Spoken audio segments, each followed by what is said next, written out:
October, but I think you want to be here. So before we jump into today's class, I want to talk to you about a couple things.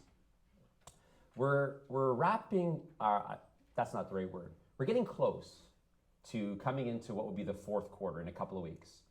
And so in our coaching program, we're very focused on the fourth quarter in real estate. I need you to listen very carefully because I'm going to help you not make a common mistake that will screw up your production in 2017. And the opposite to that, of course, is how to, there's a fly flying around me here. I think Mike Ferry sent that fly. And so I'm going to help you do the opposite, which is going to launch 2017. So listen very carefully. Our quarters in our coaching company have themes. And the theme for the fourth quarter is the push. And so we choose a date. This year just happens to be December the 16th. It's a Friday. And so all of our coaching clients, you guys are part of about 1,150 people. And so we're going to be communicating with everyone to work hard until the date of December the 16th. And then I want you to take 2 weeks off. Is that fair? Now think about that. Take 2 weeks off from December 16th to whatever the first, I think it's January 2nd, get back to work. See, the way most realtors do Christmas, the fourth quarter, is this. Listen carefully. They stop working sometime in November, and then in December, realtors don't work. You take a look and ask your front desk how many people are in the office in December, shutting down the year way too soon. And then you get to Christmas, and I know that you're going to be laughing and joking and buying gifts, put everything on credit, whatever. Christmas is going to go off on the outside just like it's supposed to go. Between Christmas and New Year's, you're going to get a little antsy. Like, come on, January, because you haven't worked in like a month. You understand that? And then when you get to work in January, you're very motivated the first week in January, but the public is not. Even 2015 and 16, which have been super hot, the first 3 weeks in January does not post too many sales. So if you do not work in December, which is very typical for realtors, then you get to Christmas and you're a little bit antsy between Christmas and New Year's. Come on, January. Now you're wishing your life away to be a week older. Then you get to January and you get very motivated, get to work. But the public, they're like, yes, we are thinking of maybe selling, but I haven't got my visa bill for Christmas yet even. The first 3 weeks in January are very bleak on the Toronto Real Estate Board, even though it's a busy board.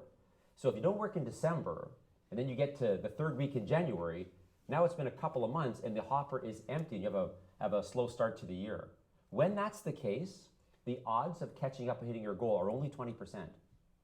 If you get a slow start to the year, you only catch up and hit your goal 20% of the time. So the odds are you're not going to hit your goal. If your goal is 20, I'm not saying you're going to crash and burn and get out of the business. Maybe do 12 or 16. But only 20% of the realtors, when you get a slow start, actually come back and hit their goal. The trick would be to get a fast start. And so what we want to start getting into everybody's head right about mid-September, which is now, which is why I haven't talked about it till now. All of our coaches will start to discuss this with the one-on-one clients this week on the calls. And so we want you to do this. We want you to work hard till December the 16th. On that day, you should prospect in your pillars. On that day. Have the December 16th, that Friday, to be a really good day of work for you. And then I want you to shut it down for 2 weeks. We shut the company down. Are you guys picking up that we're not a workaholic company? Are you picking up on that? Because we're not. We teach 8 weeks vacation. We shut the company down in August. We shut it down again 2 weeks at Christmas. The company is shut down for 2 weeks at Christmas. And all the clients, this is the first time you're probably hearing this from me, but half our clients have been with us for 5, 6, 7, 8 years. They love this time of year, that they can just work hard till that date and then shut it down for 2 weeks. Now, because you worked hard to this date, so listen carefully. You know the software that we gave you? The one you've never been to, you know the one I'm talking about? That's the one I'm talking about. There's several things there. Tracking system, CRM. There's a client corner with some stuff there. We will post in your client corner a chart for January. It's going to be called My Leads for January. Now listen carefully. Because you work until December the 16th, there's going to be a lot of people are going to say, we are thinking of doing something, but not till after Christmas. Yes? Yes or no? Yes or no? Yes. Thank you. Thornhill, yes or no? And so that doesn't go over very well, seeing as they said yes, though. I'm sure of it. And so because you work hard at the 16th, you're going to collect this list. Just post it on your wall. And every time someone says, we're going to be putting our home on the market, or we're going to be buying, but it's going to be after Christmas. Okay, just write them on the chart. And there's 20 spots. So all of our clients, now listen carefully, all of our clients, including you folks, because you work until that day, you'll collect a list of 20 leads for January. And then when you come in January, you just tear that list off. If you have a list of 20 leads, how many deals will that be? 5. Imagine getting 5 deals out of the gate in 2017. See, what I'm sharing with you right now is the opposite to stopping working the end of November and then not getting going because the public doesn't want to do anything the first 3 weeks in January and getting a slow start. Now you work up to the December the 16th, take 2 weeks off and have the best Christmas ever. And then come back in January, tear off your list of 20, get on them, 15 fall away, 5 deals, and 5 deals out of the gate. See, I mentioned earlier that if you get a slow start to the year, you only come back and hit your goal 20% of the time. So you can certainly do it. 1 in 5 do it. But see, every coin has 2 sides. That also means that if you get a fast start to the year, you hit your goal 80% of the time. It's the opposite. It's all about momentum.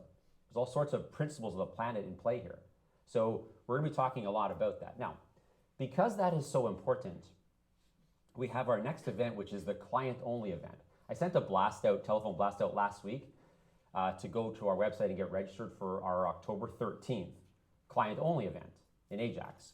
And then that didn't work. But it works now. And so because what we're talking about here is so important, and I'm communicating it with you now, and I'll talk about it more, but it's so important that I feel like I need to rent a convention center, a couple of rooms, and get as many of our clients together they can commit to one day. It's actually only a 3/4 day. It's 9 o'clock to 1 o'clock. So that I can get them together and help them build a plan to work hard until December 16th. Does that make sense? Yes or no? Yes. So this is a client-only event. So we're not selling anything. Those of you that came to our July event, the Extreme event, I think 8, went over fantastic, but we are selling stuff there. But our client-only event, we're not selling anything. It's just our clients. And the purpose of that event is simple. I need to get everyone together and say, okay, tell you this story again, the importance of working hard till this date, having a great Christmas, having a list of 20 leads for January so you can get 5 deals out of the gate. See, in the first 3 weeks of January, where all other realtors are scrambling, you have your 20 leads to sort through and get working with people. And then by the time you sort through that list of 20 leads, figure out who's going to buy and who's going to fall away, then the market picks up and away you go. So I feel like I have to get everyone together in order to help you build a plan to work hard until that date. So after, don't do it right now on your phone while I'm talking, but after this class at 12 o'clock, just go to our website, robviviancoaching.com. Right on the front page, it says the client-only event. Click on it. There's no charge for it, and there's food. I think that's good, right? Yeah. Excellent. So just go click there.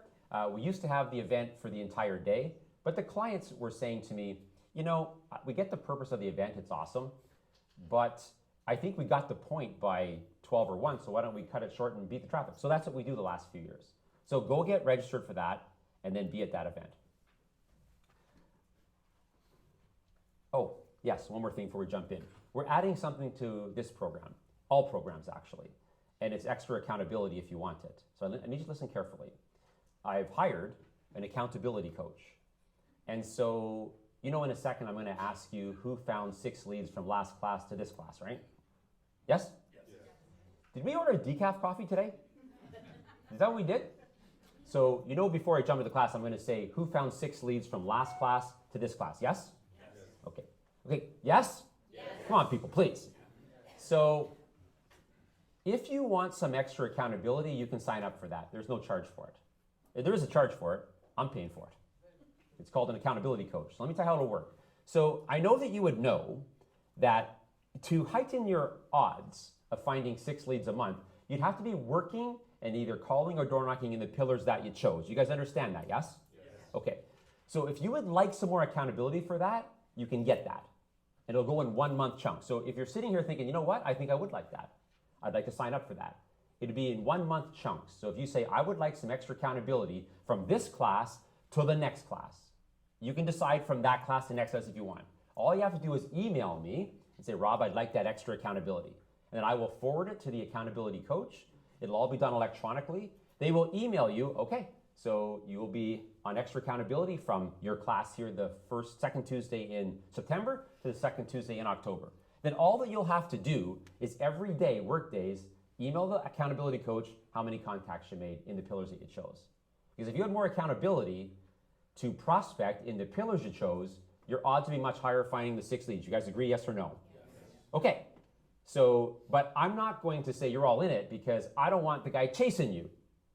So I only want you to sign up for that if you want that. You understand that? So if you're like, you know what, I think I do want that. Especially as we're heading into this push to finish the year the strongest. Here's how significant this fourth quarter of the push is. On Treb, the biggest quarter for sales is the second quarter every year. The smallest quarter for sales on Treb is the fourth quarter. Now, November, December usually have 5,000 or 6,000 sales. October usually has about 8. It's the smallest quarter for sales on Treb every year. It's our company's second biggest quarter every year. Our biggest quarter for sales is the second quarter, like Treb's.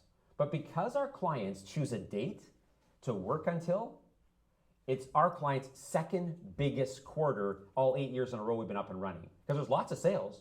If there's, say, 8,000 in October and 5,000 in November, December, probably more than that. That's 18,000 sales or 36,000 sides. There's lots happening, just nobody working. So because our clients really focus on this push to go to a certain date and then shut it down for 2 weeks and collect the list for January, it's our client's second biggest quarter for sales. So you can expect that to happen if you participate. So if you want some extra accountability, you want to sign up for that, all you have to do is email me, Rob, sign me up for the extra accountability for this 1 month. And I'll email the coach, and the accountability coach will be on you. If you sign up, they will reach out to you, say, okay, so you wanted the accountability for 1 month, so you need to text me your contacts every day, or email them every day. And if you don't, they'll next day, I didn't hear from you yesterday. Like, they will give you the accountability for 1 month. And if you want to stay in that, just let us know, and we'll just keep you in that. But to go in 1 month chunks. Everybody clear on that? Yes. Say what? Yes. It's free. It's not free for me, because I have to hire somebody. But it's free for you guys. So who thinks they would like some extra accountability? I'm not going to hold you to it. Just email me, and I'll get you on that. You understand that? I'm just going over with the accountability coach how it all works, so it'll start probably next week or in a couple of days, and they'll hold you accountable. And let me tell you something. If you have to email the accountability coach every day how many contacts you made, you'll not enjoy not working in your pillars. That will bother you. See, if you're not recording what you do in the tracking system, it won't bother you. If you have to report it or you have to do it with the accountability coach, because you have to email the accountability coach every day, even if it's, I did 0 today.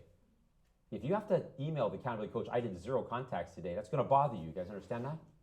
But if you don't have to do anything, it's not going to bother you. On that note, who found 6 leads from last meeting to this meeting? Hands up, please. Okay, that is not enough. Okay, thank you. This is a big group, so I'm not going to go ask everybody. But all of you that did not put your hands up, if I asked you this question individually, did you do your best from last meeting to this meeting? What do you think the common answer would be? No, it would be no. There might be the odd person say, I did my best, I couldn't find the leads. But if I went through the group, which I'm not going to do, don't you think the common would be, did you do your best? No. Did you do your best? No. You guys agree with that? Yes. So I need you guys to be thinking like this. It's not about, as the coach of this group, it's not about if that's okay with me. I don't think you should be okay with that. I don't think as a person you should be okay with not doing your best. So let me ask you guys a question. We're going to hire somebody at our company. And listen to me. Because our company, we teach 8 weeks vacation, also our employees get 8 weeks vacation. So all of our employees get 8 weeks vacation. And the person I'm going to hire is $250,000. That's the pay. So $250,000, 8 weeks vacation. Who would like that job? Okay. Could you imagine how hard you would work if you had that job? Now just think about that. Go to your friends and say, you won't believe the job I just scored. What's that? It's $250,000. I get 8 weeks vacation, and we only work till noon on Fridays. Why did you sign me in? Well, you didn't put your hand up. So you go sign me up. You didn't put your hand up. Listen, I think that if I gave you that job, can you imagine how hard you'd work to keep it? Think about that. How hard would you work to keep that job? Would you wake up in the morning and call me and say, I don't feel like coming in tonight. I was out a little late. I don't feel like coming in today. I was out a little bit late last night. You would never do that. The truth is, I'm not hiring for that. But your job is more than that. You would definitely be a hard worker for that job. Why can't you do that for your own job? Your own job is much more than that. I mean, 250 grand is only about 20 sales. That's like the class minimum here. Your job you have is so much more than that. And it's funny how with that job, you would be so committed, you need to translate that to your job, yes? You guys understand that? Yes or no? Yes. I'm gonna get you guys going here at some point today. All right, so let's turn over to page 44. We'll take a look at how to work with buyers so they buy fast and how to win in a multi-offer, which is important right now in the market. So what I'm going to teach you today, I mean, the first half is how to work with buyers so they buy fast. I don't know that you can really implement this right now too much because of the way the market is. The second part on how to win in a multi-offer, which I'll do at the end, that is relevant to now. But this first part, there's a time coming when the market is not going to be this active. You guys know that, right? You guys know the market is a cycle, yes? And so you have to understand something. This market is going to end on its own or artificially. Like in Vancouver, they got tired of waiting for it to end, so they just ended it. They've done that here many times before. The market is a cycle. Every level of government has a strong invested interest in the market to remain buoyant. When Treb sells 100,000 homes a year, just try to do the calculation on land transfer tax on 100,000 times 12,000. I don't know if your calculator would go that high. Land transfer tax is a huge revenue for the city, yes? And guess what happens if that falls short? They go to Queen's Park, to the Ontario government, ask for money. In which case they go to the federal and ask for money. That's the way it goes. So there's a strong desire at every level of government for Treb to sell 100,000 homes. And if the market keeps going, we eventually price people out, yes? And so they can't have that happen. See, if Treb dropped to 70,000 sales, that's 30,000 sales times average land transfer tax of 12,000. That's a lot of money. To which Toronto would then have to go to Queen's Park, Ontario, and ask for money. To which case they'd have to go to federal and ask for money. So there's a strong motivation on all levels of government to make sure Treb always sells around 100,000 homes. And so in the past, most of the time, the market fixes itself. Most of the time. So I think we've been doing it this way. I think Treb had their 100-year anniversary a while back. So we've been doing this way for a while. Maybe there's been 20 markets, 20 cycles. I don't really know. Say 20. 15 times it fixed itself, but then 5 times it won't fix itself. Then they fix it. Usually the play is raising interest rates a little bit. And that chills out the market. So in Vancouver, they got tired of waiting for the market to fix itself. You guys understand that? So they just added a 15% surtax on foreign buyers. And our 50 clients we coached there, the market solved. It wouldn't solve itself, so they solved it. The same will happen here. I have a feeling that this particular time, it's going to be one of the artificial fixes. This appears to be one where we can't seem to get inventory. We can't seem to list at a faster rate of selling. So at some point in the not distant future, they're going to have to do something to fix it, to secure that we don't price people out of the market, to secure that Treb sells 100,000 homes a year. It'll fix itself one way or another. It wouldn't be the first time they fixed it. You guys all clear? So if I could give you a bit of a prediction, I would think that if we don't get inventory in this next 90 days, like 2016, I think they'll fix it very early in 2017. But I think either way, the market's going to change. And so our clients in Vancouver, I did a conference call with those 50 a couple months ago when they did that on there, just to remind them that, you know, in the super sellers market that you're in right now, that's just going to change now, it's 1 in 4 leads work out. But the market's going to chill out because of that, and then 1 in 4 leads works out. You guys clear on this? In Halifax, the other side of the country, they're in an extreme buyer's market. As much as this is a seller's market, it's a buyer's market there. And their 1 in 4 works out, and we're 1 in 4 works out. Everybody's 1 in 4 that will work out. You guys all clear on that? Yes. And so now in Vancouver, they're like, oh, it is so fantastic now. Thank you. I wish they had fixed it sooner.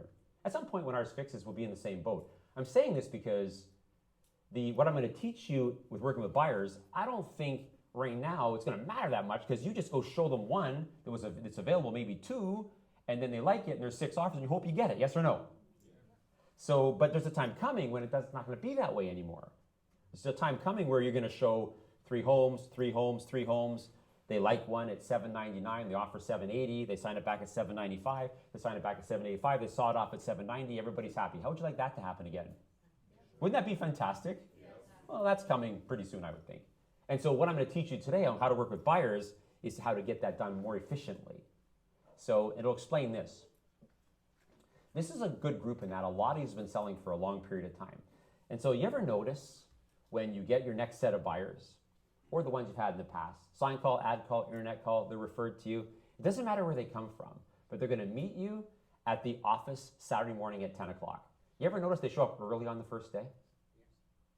Like you're on your way in, and it's 20 to 10, and you get a text, your buyers are here? Yes or no? I'm going to explain to you why that happens. And then 30 days later, they decide to put it on hold. And you're wondering what happened. You were so eager on day one that you were 20 minutes early, and now they want to put it on hold. And you're like, okay, that's weird. And then they get away from you. And so you call them a couple weeks later, and in that 2 weeks, they went in an open house, met another realtor, and bought. And so we call them and say, hey, I know you were just wanting to give it a bit of a rest, and so how's it going? They go, we already bought. And then we say buyers are, yeah, that's what we say. And so that process is why were they so eager on day one, and then 30 days later they wanted to put on hold and they bought from someone else. If you're wondering what happened, you happened, unfortunately. I'm going to explain to you today the mind of the buyer and why you chilled out and took all the eagerness away until they had to get away from you. And then they went and bought from someone else, and then we say buyers are liars. That's our fault. I'm going to tell you exactly how you did that accidentally, and then you'll never do that again. And that eagerness they have on day one where they show up 20 minutes early, that will be maintained all the way through, which will help you make more sales, yes? You guys all clear on that? Okay. I'd like you to write something down, please. Write down, why is it important to have a buyer's meeting prior to looking at properties? Why is it important to have a buyer's meeting prior to looking at properties?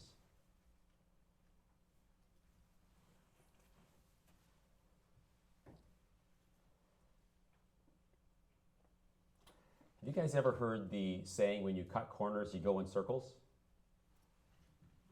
Can you visualize that? You take a piece of paper, start cutting the corners, you're making a circle, yes? Okay, because you're kind of looking at me like cows watching a train go by. I'm going to figure that out.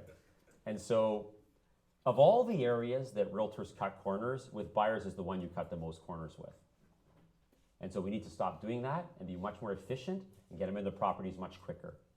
And so the question is, why is it important to sit down your buyers and have a meeting with them at your office, at Tim Hortons, at their house, before you look at properties? They can come to your office Saturday morning at 10. You have a quick meeting, maybe 10, 15 minutes, and then you go look at properties. You can do that right after the meeting. But this will eliminate meeting people at properties. You guys understand that? That's cutting a corner. Matter of fact, I would say this to you. If your seller knew that you were meeting people out front of their house for the first time, I think they'd be angry at you.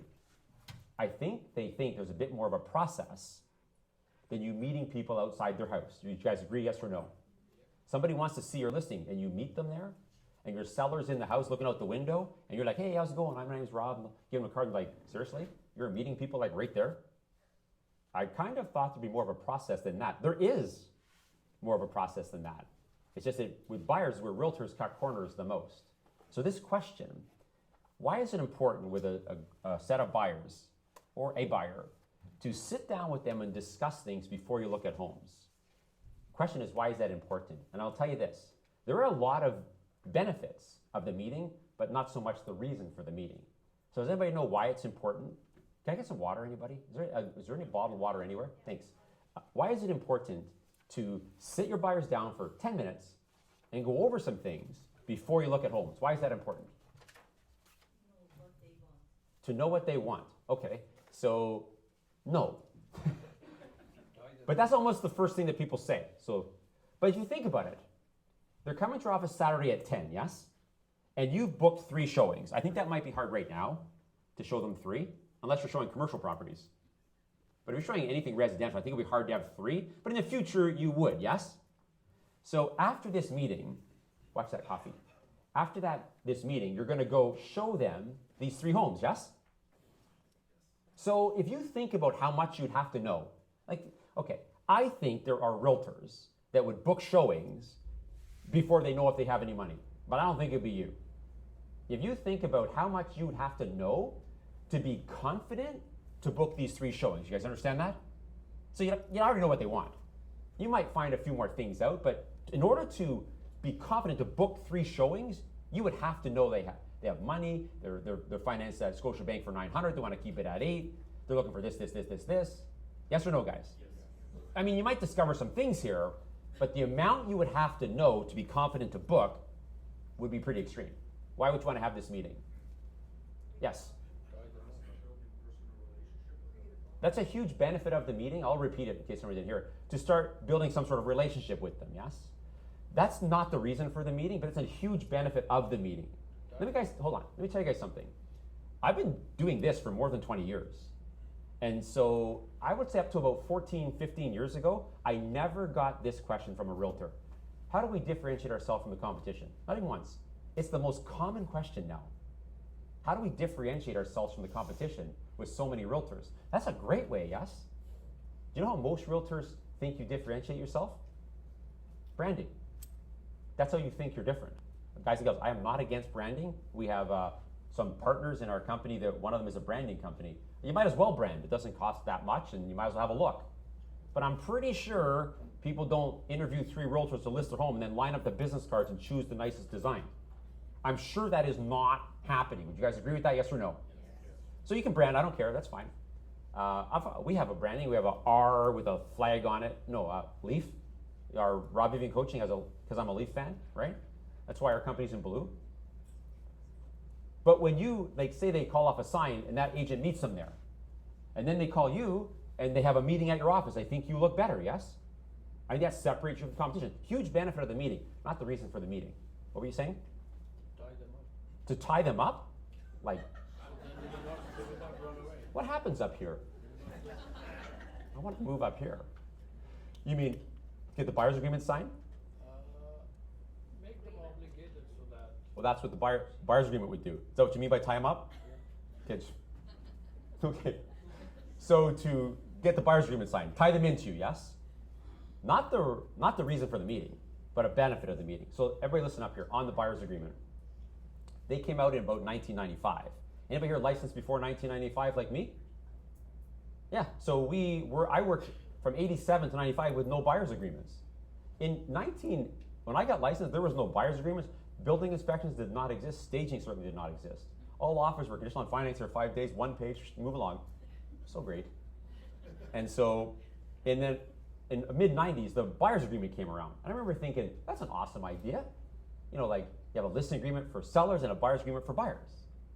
And so, but what a lot of realtors do, not you folks, I know, but because all real estate companies, you cannot hand in a transaction without a buyer's agreement signed.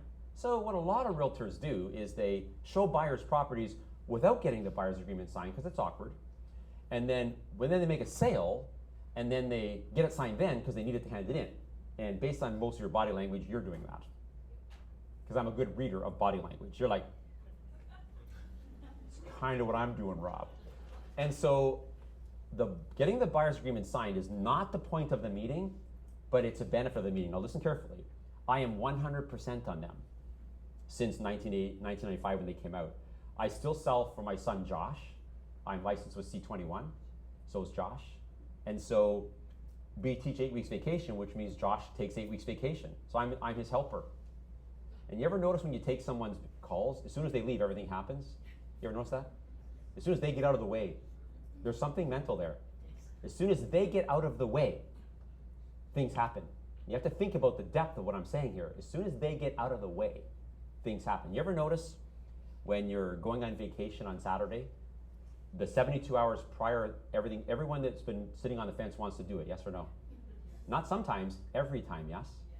So you're getting on the plane to go to Jamaica on Saturday, and these people call you. Yeah, we're ready to list now. Seriously, you've been sitting on the fence for like a year. And now you want a list. Yeah. And then another call, another call, another call. Yes or no? If you want, do you want to know why that happens? You can see in your brain, there's a conscious mind and a subconscious mind. They call it the subconscious mind because you don't know what's going on in there. But there's a saying which we never say this seriously, but it's go to my happy place. We say it jokingly, but we should say it seriously. It's a very impactful statement. So I say to people, that's because your subconscious mind is in Jamaica having fun, and now you're freed up for things to flow to you. They go, no, no, no, I'm focused on my business. Oh, I know you are consciously. But that's where the very small part of your thinking goes on. See, as soon as your subconscious mind gets out of all the crap that you think about all day and starts thinking about Jamaica, you're opened up to receive. That's why it comes out of the woodwork. That's why you should say every morning with me 3 times, something awesome is going to happen today. And then how your business is 3 days before you go away can be permanent if you just clean up your mind. It's you repelling all that stuff till your brain gets into a happy place, and then all the doors open, everything flows to you. You're actually pushing it back. That's why that happens. Not sometimes, every time, yes? Yes or no? So the trick would be to live in that all the time. You know how to do that? That's a really good idea. Take the last week of every month off. Or train your brain to be looking every day for something awesome to happen. That'd be a good way to do that. So we haven't hit on why we should have the meeting yet. Buyer's agreement, get it signed. I'll show you how to do that. I'm going to show you how they will want to sign the buyer's agreement. I'm going to show you how to trigger something in the brain. You guys know that after 1 in 4 leads works out, you have 3 pillars and process your leads. All of our skills and techniques are mindset things, yes? Yes or no? Yes. I'm going to show you another one today. I'm going to show you how to get them to want to sign the buyer's agreement. I want to sign it. But it's not your clever words. It's activating and triggering something in their brain that makes them want to sign the agreement with you and work with you. I'll show you, I'll explain how that works, and I'll give you the words, and you just do that, and it'll work. It's not magic, but it's pretty close. Why would we have a meeting with buyers prior to looking at properties? Say that, what's that, Bila? Well, qualify them. We've already booked 3 showings. So I'm pretty sure you would have done that already, but you'd find out more, yes? Okay, everybody listen. You're not even in the right vein. You're not even close. All these things you're saying are logical things to say and are definitely benefits of having the meeting, but you're not even in the right vein as to why you would sit down with them before looking at homes. So before you write the answer down, I need to tell you a story, and then we'll write it down in its shortest version because it'll take a whole page to write it down. So let me tell you a story and explain it, and then we'll write it down in its very short form. And the things we said are all good benefits of having the meeting, but they're not even in the right zone. So buying and selling real estate is on the top 10 most stressful things in life. It's number 5. You know what else is on the list of the top 10 most stressful things in life? Death is number 2. Did you say getting married? That's actually funny. There's also a top 10 most exciting things in life. Marriage is on this list. Divorce is on this list. So it's kind of on both. But there's 2 lists. The top 10 most exciting things in life and the stressful things in life, the top 10 most exciting things in life. So here, the number 1 most stressful thing in life, anyone know what it is? Public speaking is the most stressful thing in life. And death is second. That is weird. What's that? Public speaking. Public speaking. That's what he's doing. Thank you. He just pointed out that's what I'm doing. Oh my gosh, now I'm stressed out. So that means at every funeral, the guy doing eulogy would rather be in the casket. That's what that means. Can you imagine that? That is really backwards. So he gets up there and he's like, you think you got it tough? I got to talk for like 30 minutes here. Like 300 people. So the top 10 most stressful things in life, number 5 is buying and selling. I need you to listen very carefully because I'm going to show you the mind of the buyer, which is going to help you out immensely. You never make this mistake again. See, right now, they're so eager when they first meet you that they're early, and then later they want to get away from you. Now listen carefully. On the top 10 most exciting things in life, looking at homes. Looking at homes. Which is why every time they build a subdivision close to where you live and they build model homes, you go look at them, yes? You have visitors come over. You want to go look at the model homes? Yeah. Why? You don't say to people, you want to go test drive cars? Nobody does that. See, on the top 10 most exciting things in life is looking at homes. That means the next set of buyers you get, they're on this list. The question is, when do they go to that list? See, going to a realtor's office is not on the top 10 most stressful things in life. Looking at homes is not on the top 10 most stressful things in life. It's on the top 10 most exciting things in life.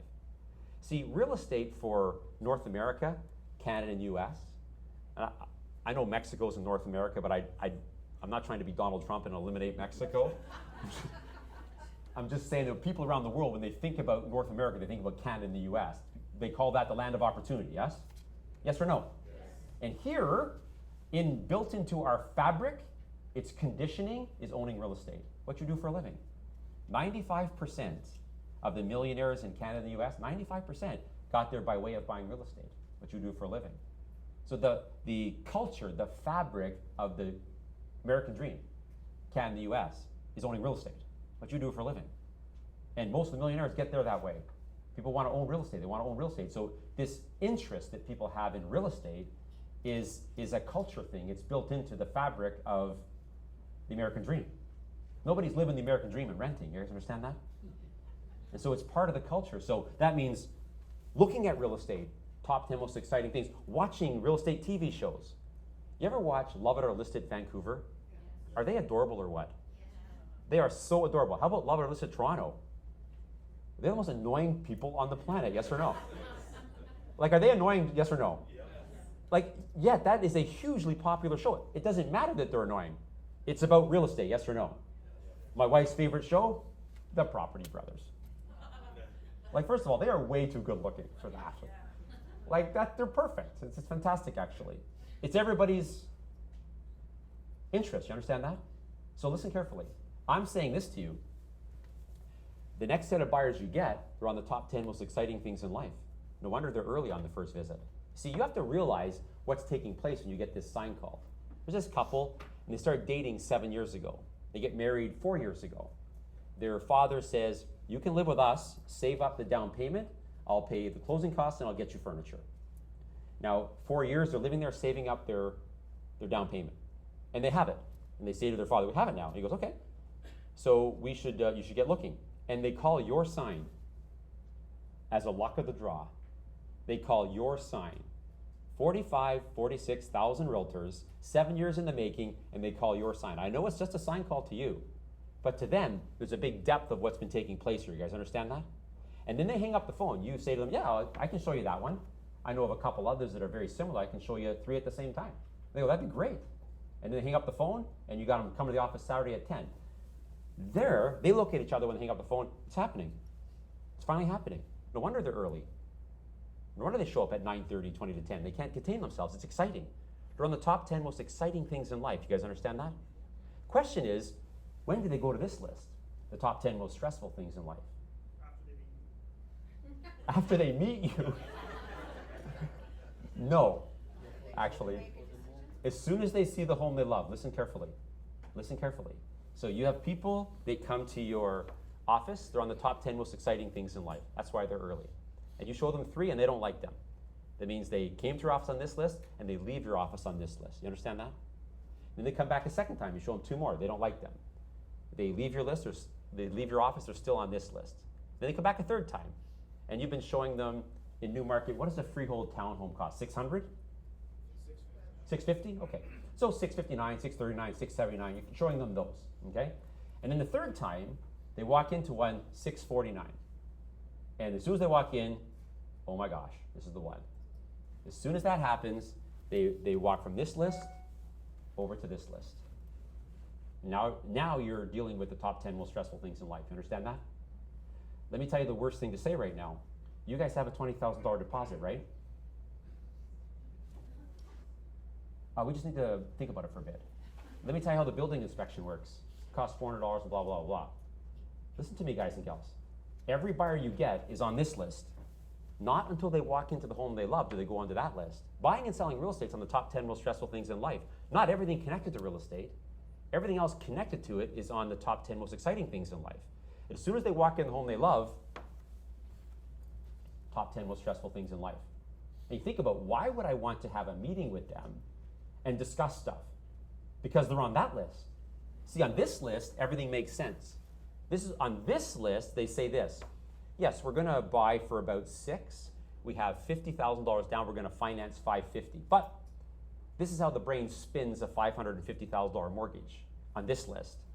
It's gonna cost us like $2,800, but rent's gonna cost us this much. We might as well not throw stuff off the balcony. You've heard those words, yes? On this list. On this list, it doesn't spin it that way.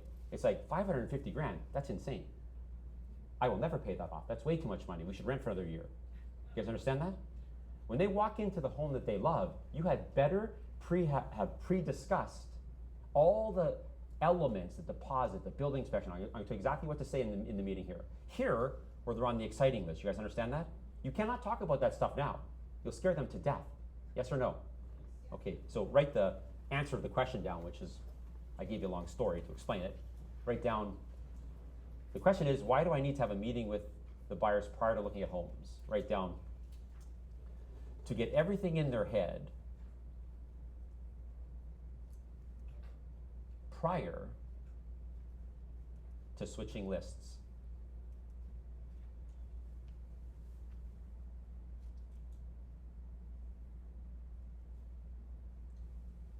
Get everything in their head prior to switching lists.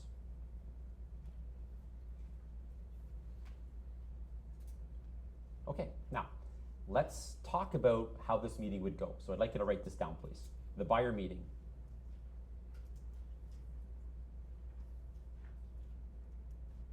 And I'm going to give you these things in no particular order, but I saved the buyer's agreement to the end.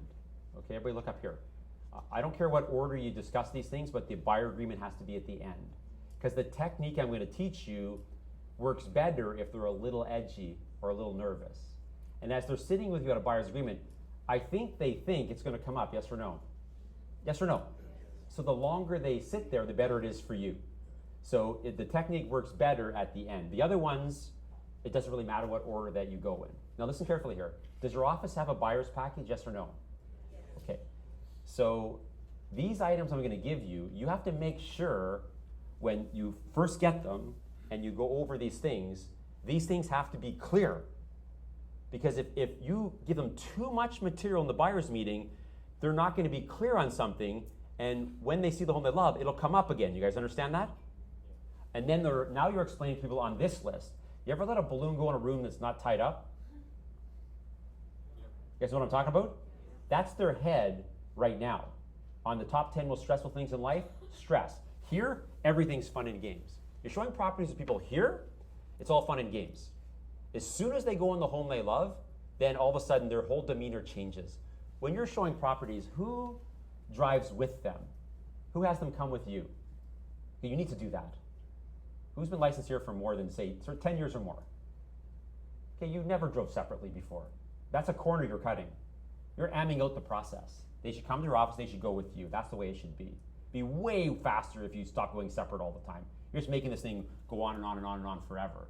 Much better if you roll this back. That's a corner we've been cutting the last 3, 4, 5 years. You should definitely, when I'm filling in for Josh because he takes 8 weeks vacation, I have to work with his buyers and his sellers, I never drive separately. They always drive with me or I go with them. You need to start doing that again. It'll make it so much quicker. It's get the sale done, move along. Yeah, you need to stop doing that. Well, anyways, those of you that stop doing that, you wouldn't have started your career driving separately. No way you would have done that. That's just the last 3 or 4 years. And so you know the body language is this. When they're on this list and you're driving between the properties, because they're on the top 10 most exciting list, they're all joking and laughing. As soon as they walk in the home they love and they're on that list, everything changes in your car now. You're driving, and now the husband is sitting in your passenger seat, and he's quiet, and he's looking out the window. You know what he's thinking, by the way? $550,000 mortgage. That's insane. That's what he's thinking. He's quiet. The wife's in the back seat reading the listing, and they're quiet now, because now they're on this list. You guys understand that? And you're driving, trying not to say the wrong thing. By the way, that would be, you guys have a $10,000 deposit, right? That would be the wrong thing. You're just driving, trying not to say the wrong thing. And then the husband says to the wife, "Can I see that listing?" She passes it up, he reads it, and then she stares out the window. Yes or no? Yes or no, guys? That's exactly the way it goes, because they just went from this list to this list. And now you better be careful from here forward. But because when they were on that list, you had the meeting and talked about the things I'm going to tell you, all you have to do now, because those things are gone, they don't come up again. If you talk about those things while they're on this list, you ever notice in a movie, for dramatic effect, they slow the screen down and the person's voice down? You understand that? Like if it's a horror movie and a lady's walking toward the door where the monster is, people go, no. Not an actor, but Tiff is in town. You guys know what I'm talking about? If they're on this list and you start talking about, so we have a $10,000 deposit, right? They look at you and they see it in slow motion. You have 10,000. They're like, that's how they react on this. Here? Oh, deposit? Oh yeah, all organized. Oh yeah, all organized. And that's how the building inspection works? Awesome. Everything's awesome on this list. Got to get it in this list. Now listen, the things I'm going to give you, you have to make sure when you're done, they're clear. Because if you have too much material in this buyer's agreement, they're not going to be clear enough on one of these items, and it's going to come up again when it's time for the offer. You guys understand that? So simple is better on the buyer's agreement, 10 minutes, because these items have to be clear. That's why fewer items is better, because the ones I'm going to give you, they have to be clear. Not you discussed it among a whole bunch of other things, and in their mind, they're only 50% on this versus 80, 90%. They're only 50%, it's going to come up again. Here. You don't want it coming up again. So write these down. The first one is the lawyer's involvement.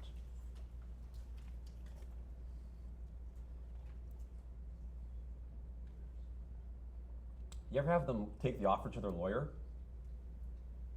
Yes or no? Yeah. That's like a disaster, right? You know what they do? They scratch stuff off the back. That will screw you up. Like, I've never read the back. So you have to go to your manager and say, okay, they took this off the back. How am I going to explain that? Yes or no? What if they didn't want to take it to the lawyer? Wouldn't that be better? Yes or no? Yes. So that means here, if you just explain what the lawyer does, and then they don't want to take it to the lawyer. That way, when they're writing up the offer, they won't say, should I take this to my lawyer? Because if they do here, you're now explaining something to people that are on the top 10 most stressful things in life. Think about the balloon. That's what you're talking to. Better talk to, explain it when they're there. Next, write down the deposit.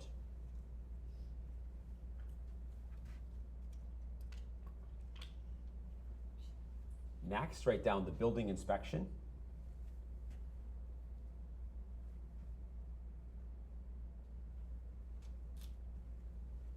Next, write down their financial pre-approval.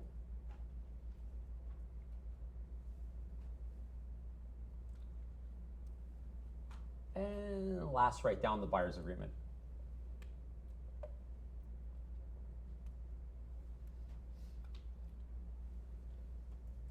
All of those items are going to have to come up, and they will come up on this list if they're not adequately retained in their brain on this list. I don't mean adequately explained, adequately retained. Because see, you can explain them adequately, but because you talk about so much other stuff, they didn't retain it adequately. So if they didn't retain it adequately, they'll bring it back up again here. And so for me, that's all I talk about at this meeting. I don't talk about anything else because I just need those things to be in their brain 80, 90%, 89%, 89%. So it's dealt with and done. It does not come back up here. So careful as you're explaining them away. The purpose of explaining them is because they have to be discussed. The purpose is to have them not come up again. So if you explain them adequately, but you also put way too much more material, then they're not going to retain it adequately. You guys all clear on this? Yes or no? Yes. Okay. So we're going to take a 5-minute stretch. And when I come back, when you come back, I'm going to show you exactly how to sit down and what to say on these items. Bang, bang, bang, bang, bang. And then those are then, listen to me, those are gone from their head. They don't have to come up again ever. You understand that? Now, listen. So you show them a home that they love, and now they're on the top 10 most stressful things in life. All that you have to do now is nudge them toward an offer, which I'll show you how to do. You don't have to discuss the deposit. You don't discuss the building inspection. You don't discuss anything. You don't discuss what the lawyer does. You just have to nudge them toward an offer, which I'll show you exactly how to do that. And none of that stuff has to be discussed again. All discussed while they were residents on the top 10 most exciting things in life. Because on the top 10 stressful things in life, that's what you're doing right now. You're cutting corners and meeting people at properties, not having this meeting, and then you're discussing things to people that are stressed, and they get away from you. And that's why they're so eager at first, and then later you call them and they say, you can tell as soon as they answer the phone something's not right. You go, hey, Barb, it's Rob. Yeah, we've been talking and we're gonna just put it on hold for a bit. Really? That's weird. Okay. You scared them away by bringing up things when they like the home. You understand that? Top 10 most stressful things in life. And then they recoup and go through an open house, meet an agent, buy, you call them back. We already bought. Buyers are buyers. That's how that happens. And so once you convert to not skipping corners, meeting your buyers, having a meeting, getting stuff in their head, showing them properties, recognizing they jump here, nudge them as I'm going to teach you, and get an offer and you're done. And that energy that they have on day one when they're 20 minutes early to a half an hour early will be maintained all the way through, and you won't scare them away anymore. That is what's currently happening. Any questions before we take a 5-minute stretch? Yes, sir. You could, but just be careful not to bog down this meeting with more things. You could do that, but listen to me. The world has 25% of all 4 personality styles: driver, expressive, analytical, and amiable. I'm in the expressive style. The world has 25% of each. So because I'm in the expressive style, I tend to do less of that. You understand? So if you're in the analytical group, be very careful that you don't load this up that with so much data that what the lawyer does, which I'll explain to you what to say after the break, they didn't retain that at 80-90%, so it's going to come up again, and it's not going to come up again. It's not like when they're on this list and you're looking at homes and they're still on this list, they're not going to say, can you explain the lawyer again? That is not when it's going to come up. As soon as they see the home they love and you're drafting the offer, they're going to say, should we take this to our lawyer? And now you're explaining something again to someone who is stressed out. You understand that? That is a mistake. So if you want to add a few more things, be careful not to keep in mind what I'm saying right now. Like, look at your presentation and say, am I showing them so much that they're not retaining these important things? Because they're not retaining the important things, they will come up again, not until this list, which is a problem for you. So you can do that. I would say sometimes maybe pick any other item you want. So there's no more than 2 things. But I've seen companies buy your packages that obviously don't understand the depth of the brain and what's happening here, and there's just way too much data, so they don't really retain anything. That's a mistake. You got to make sure that these items you discuss do not come up again. And it's not about how well you adequately explain, it's how well is it adequately retained. And that's why it's better to keep it short. I don't add anything beyond these, so I don't do that. But I'm not saying you couldn't, I'm just saying be careful not to load up. Everybody clear? Yeah. Would you give them sort of Give them the package? no, give them brief in writing as well, that while you're talking with them, not necessarily just a verbal. I'm not writing anything down as I'm talking to them. I'm just going over things with them. Anybody else before we take a stretch? Okay, so when I say 5 minutes, what do I mean by that? Hey guys, listen to me. I'm explaining how you explain away the lawyer in 5 minutes. If you're not here, you're going to miss that important information.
got some coffee going here.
All right, we gotta get everybody to grab their seats real quick.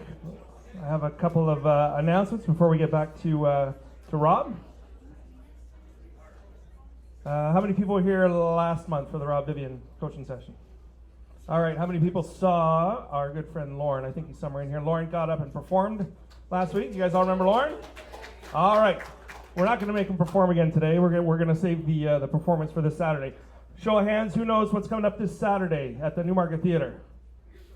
Oh, we got to do a little better job. You guys got to check in with your offices. We got posters up. I know we've been sending email blasts. There's a Facebook page. Realtors Got Talent this Saturday, okay, at the Newmarket Theatre, so not too far from here. Doors open at 7. Show starts at 8. We have an exceptional lineup. Sorry, 7:30. Forgive me. And show starts at 8. Just by a quick show of hands, who's bought tickets? 7:30. So show starts at 7:30. All right. I'm in coaching mode, not memory mode here. All right. So who's bought tickets so far? By show of hands. Who just put up their hands so I don't bug them to buy tickets again? All right. So we still have some work to do. There's still some seats available. You need to see your front desk. Actually, your front desk should be seeing you because we have a little contest amongst the front desk to see who can get the most tickets sold. Who knows that this is a perfect opportunity for a quick tax write-off too, because it's a charitable contribution. Easter Seals, a fantastic charity. Okay, everybody could use a little extra help come tax time, but the Easter Seals could also use our help too. So that's why we're here supporting them this weekend. That's a big cause for C21. So excellent lineup, tons of entertainment. Check our Facebook page, Realtors Got Talent. You can check the website as well. We're looking forward to seeing people this Saturday. Who has not yet bought a ticket but thinks they're gonna buy one this week before Saturday? Oh, we definitely have our work cut out for us. Yes, you're gonna buy? And bring friends too. Bring friends, bring family. Absolutely, it's gonna be a fantastic afternoon. Fantastic evening. All right, are we good? Everybody knows what's going on? We'll see you all Saturday. Excellent. Thank you very much. That was a pathetic clap. That was either clap or don't clap. It's a queen clap. While you're looking away. Okay, so Sim asked me an excellent question over there. Not on the buyer topic, but on the seller topic. Should we, because we're talking about the market, what should you do with offer dates, right? Should we have offer dates or not? I'm going to list one. Should I put an offer date? So here's the thing. Listen carefully. It's funny, how realtors, you get a license, you get going, whatever. And whatever people are doing, you think that's the way it always is. So right now, I would have to say the offer date on, you list them Thursday, Friday, offer dates Monday. You should not go a week. That is actually rude to your colleagues to go that long. You should put it on Thursday, Friday, offers Monday. Do the weekend offers. It's like this industry that is so fantastic. It's the population of realtors that make it challenging. You ever notice that? Like, what is more annoying to you, the clients or other realtors? It's such a fantastic job, but other realtors make it difficult, yes? I don't know why. So you show a property, oh yeah, we're doing offers like end of September. Seriously? Like, that's insane.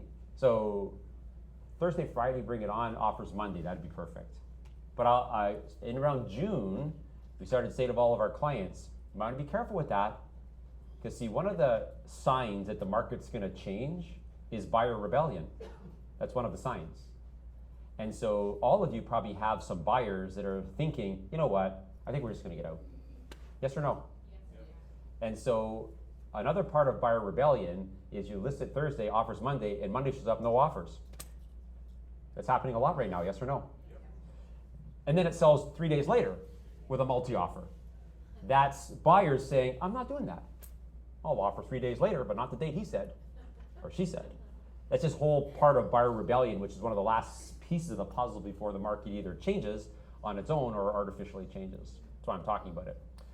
So we started to say to our clients in June, be careful with the offer dates.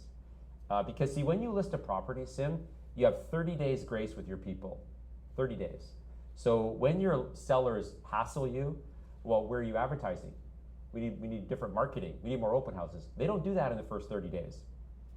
They do that after 30 days. You guys understand that? So if you list a property and you say, oh, we're gonna do offers here, and then you don't get any offers, you just burned your 30 days, grace time. So you gotta be careful with that. So if you're in an area, so I think you should look in the area on offers, future dates right now. Is that what everybody's doing? Is it working? Okay, fine, we'll do it. But some areas it's not. And so if it's working, you wanna set them up like this. So I'm listing Sim's place. Simple and easy. That's what I said, Sim, like simple and easy. So I said, I don't know why you're telling me you're easy, but whatever. Should I come to this talent thing as a comedian? I don't know, maybe I should do that. I am writing a stand-up comic thing. It's on my bucket list. So I'm gonna go do it at like a Yuck Yucks or something like that. It's one of the things I wanna do. I'm writing the material right now for my stand-up routine. So if I list Sim's place, I'm gonna say this to him. Listen carefully to the words. So Sim, what we're gonna do is we'll put it on, I'll come over, we'll list it Thursday night. We'll put it on the market Friday. We'll have it the weekend. We'll do offers Monday night at say 6 o'clock, if we have any. Now listen to these words, because if it doesn't work, I don't wanna burn my 30 days grace. You guys understand that? Because if they're disappointed on this day, now your 30 days grace is gone. You don't want that. So I'll say, Sim, here's the thing with this technique. It's the right technique, we're gonna do it. It only works half the time though. It only works half the time. So it is still the right technique, but just so you know, it only works half the time.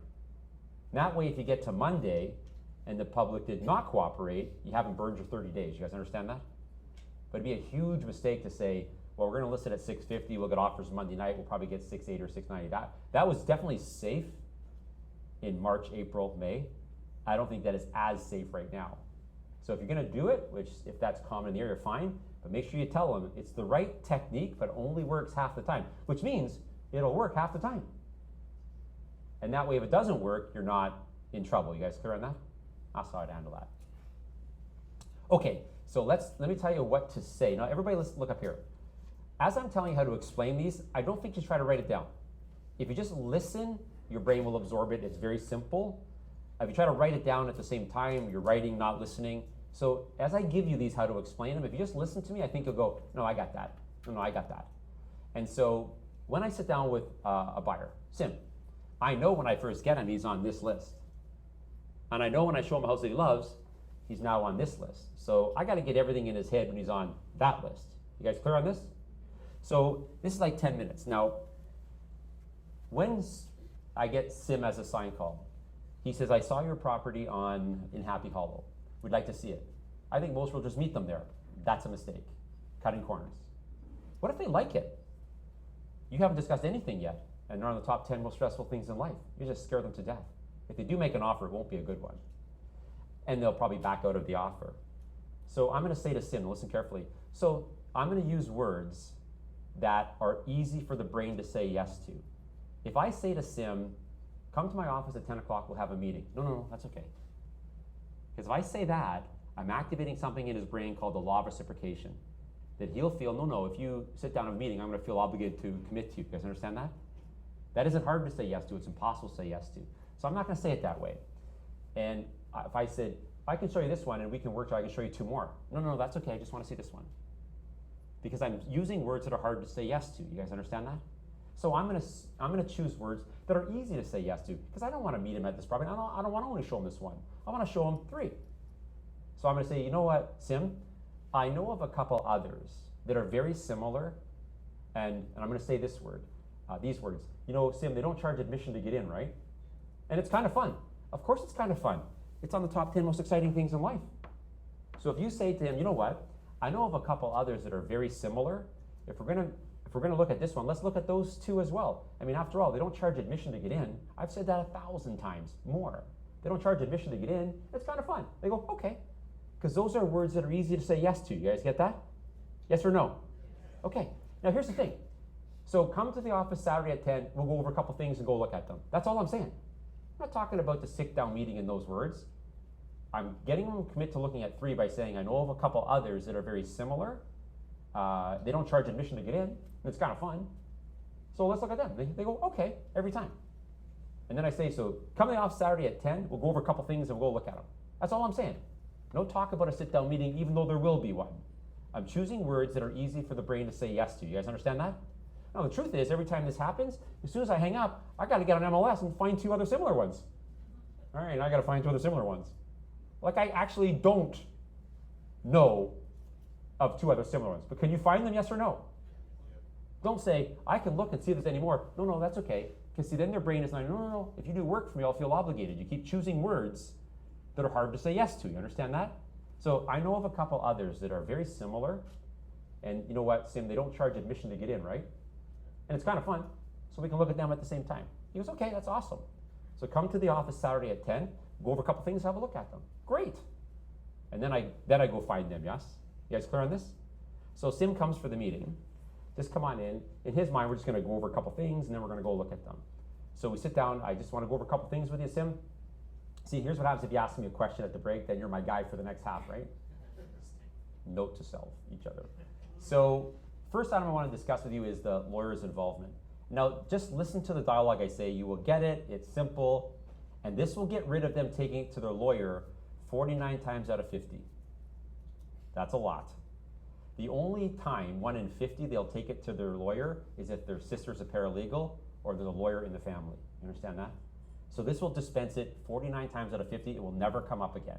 Because on here, I'm not going to discuss a whole bunch of stuff that later, a week or 2, 3 weeks later, he's not clear on the lawyer again.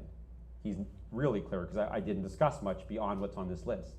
So here's what the lawyer does. So Sim, we go first and we find the property and we buy it, conditional on sale of a couple things, financing, inspection.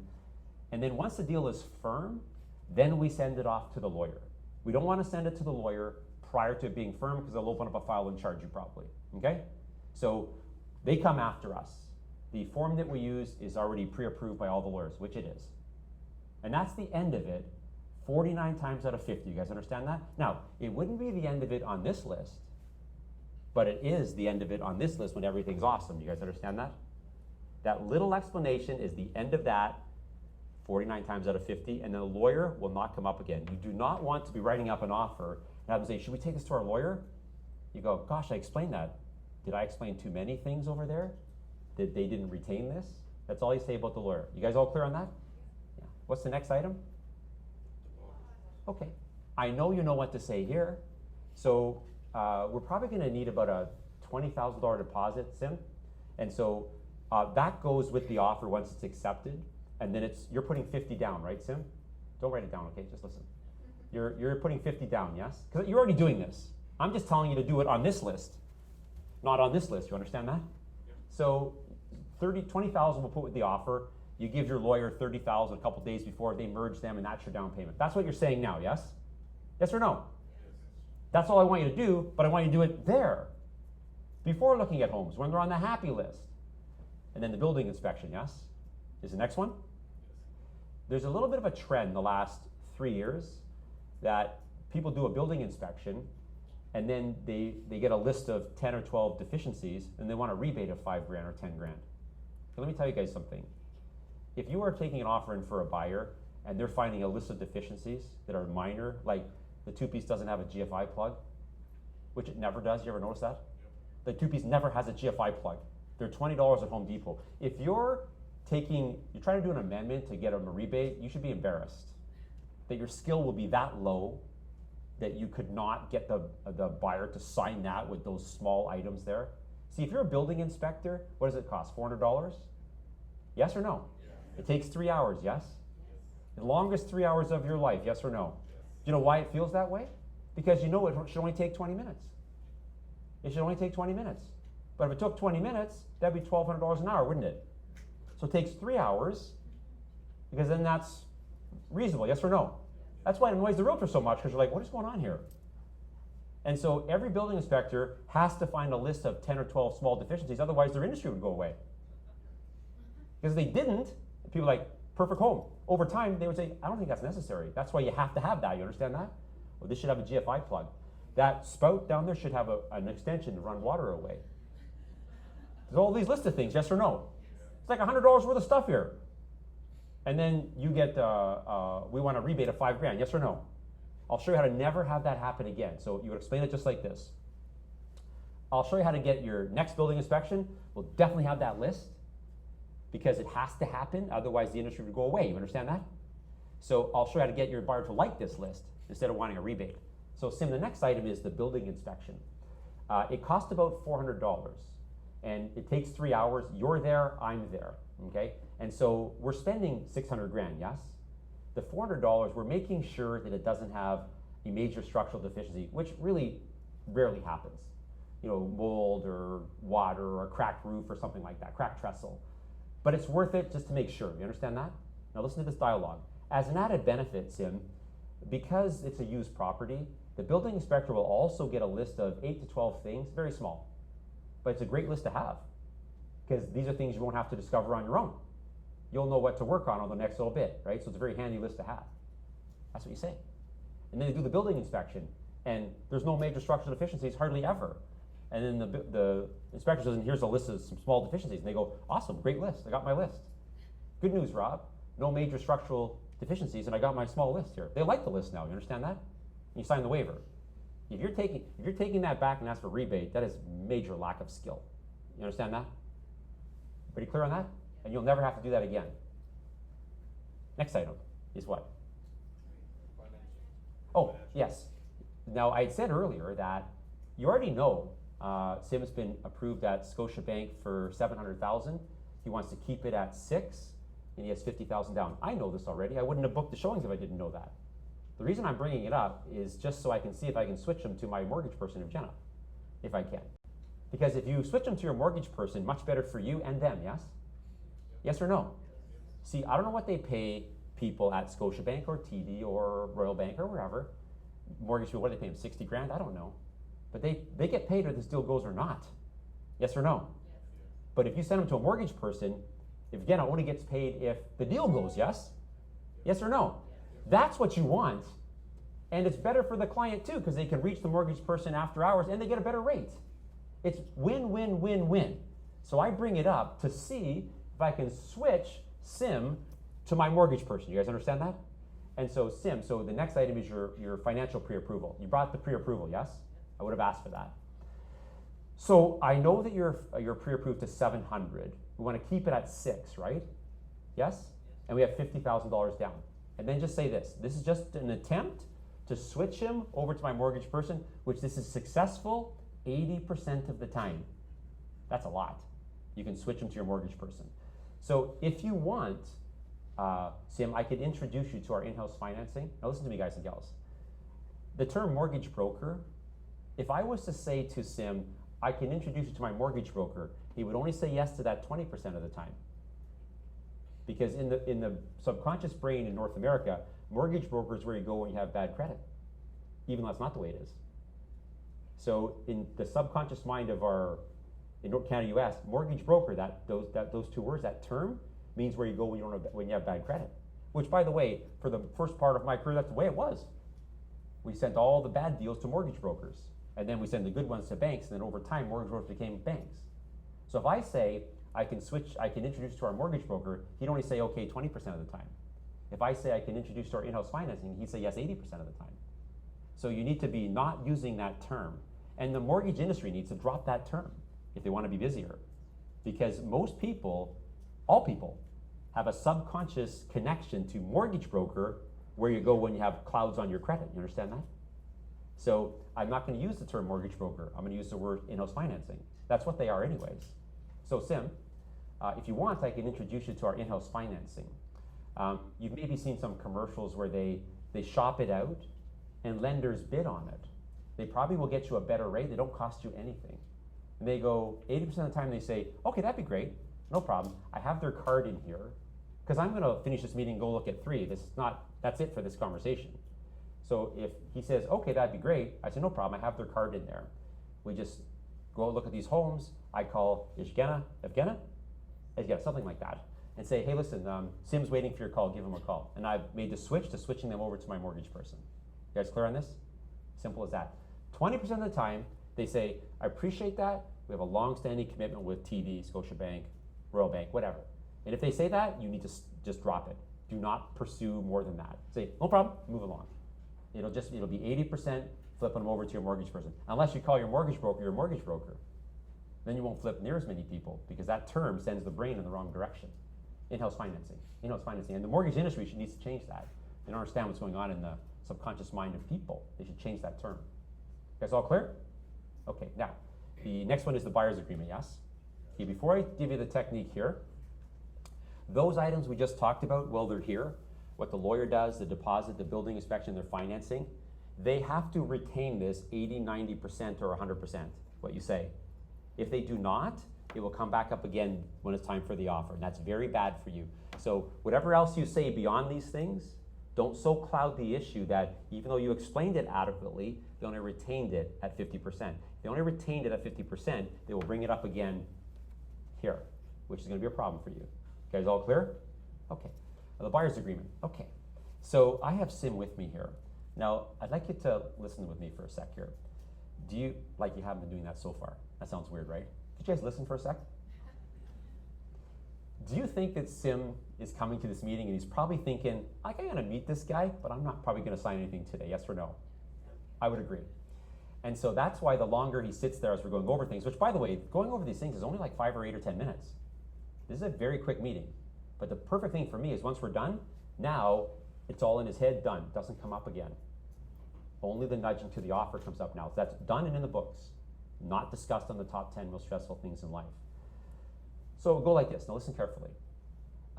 In the brain, there's something called the law of reciprocation. We build a lot of our scripts around it. And the law of reciprocation isn't something that you control, it's something that controls you, and it's absolute. You've all had a scenario before where you're at some function of some sort, maybe Saturday night, and you're just talking with people and you say something about a topic that you don't know that much about. You just say it. And then someone challenges you, it's not the way it works. And then you say, well, and yes it is, and you challenge, you reciprocate, you retaliate, and they go back and forth, back and forth. The whole time you're thinking, I don't know what I'm doing, I don't even know that I'm right.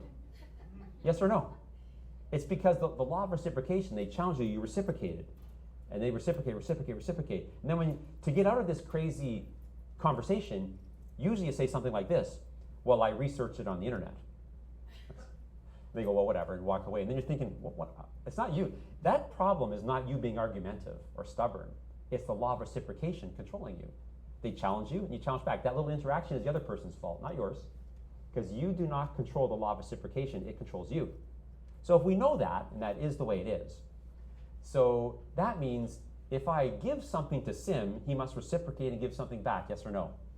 Yes or no? Yes. He's obligated to. He doesn't control that, it controls him. So rather than me having awkward conversation, why would I not give him something and activate the brain to want to give me something back? After all, after this meeting, I'm going to go show these 3 properties, yes? And so I'm committed to that. But I'm not committed after that, but I am committed to that. So if Sim says to me, I'm not signing the buyer's agreement, would I cancel these appointments and kick him out? No. This is happening regardless. You guys understand that? So if I'm committed to this, why, and I understand the law of reciprocation, why would I not do it this way? You know what, Sim? The next item is the buyer's agreement. It's like, don't call it a BRA. Is that what it is? Don't call it that. I hear realtors say to people sometimes, I could do a CMA for you. They go, yeah, I'd like one of them. How would they know what that is? People don't want to say, no, I don't know what that is. So yeah, I'll take one of them CML things. You wouldn't say BRA, obviously. I mean, you want to use words that are easy for them. You guys are not appraisers, right? Right? So you shouldn't say, well, I can do an appraisal for you. But that's a word they understand, yes? You're also not an agent. But you call yourself that a lot. But you're not. You know that, right? But you seem to say you're an agent a lot because it's easy for them, yes? Make sure you're using words that are easy for them. And so the next item, Sim, though, watch, I'm going to give him something. I'm committed to this, so this will eliminate all of the awkward for you. So Sim, the next item is the buyer's agreement. It's like a listing agreement, a Sim, except for buyers. Now, if you understand body language, they're fidgeting a bit right now, either mentally or physically.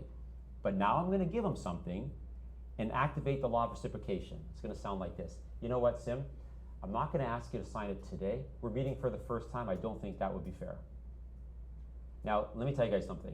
I've done that 1,000 times. Every time. More than that. And they don't do this. Oh.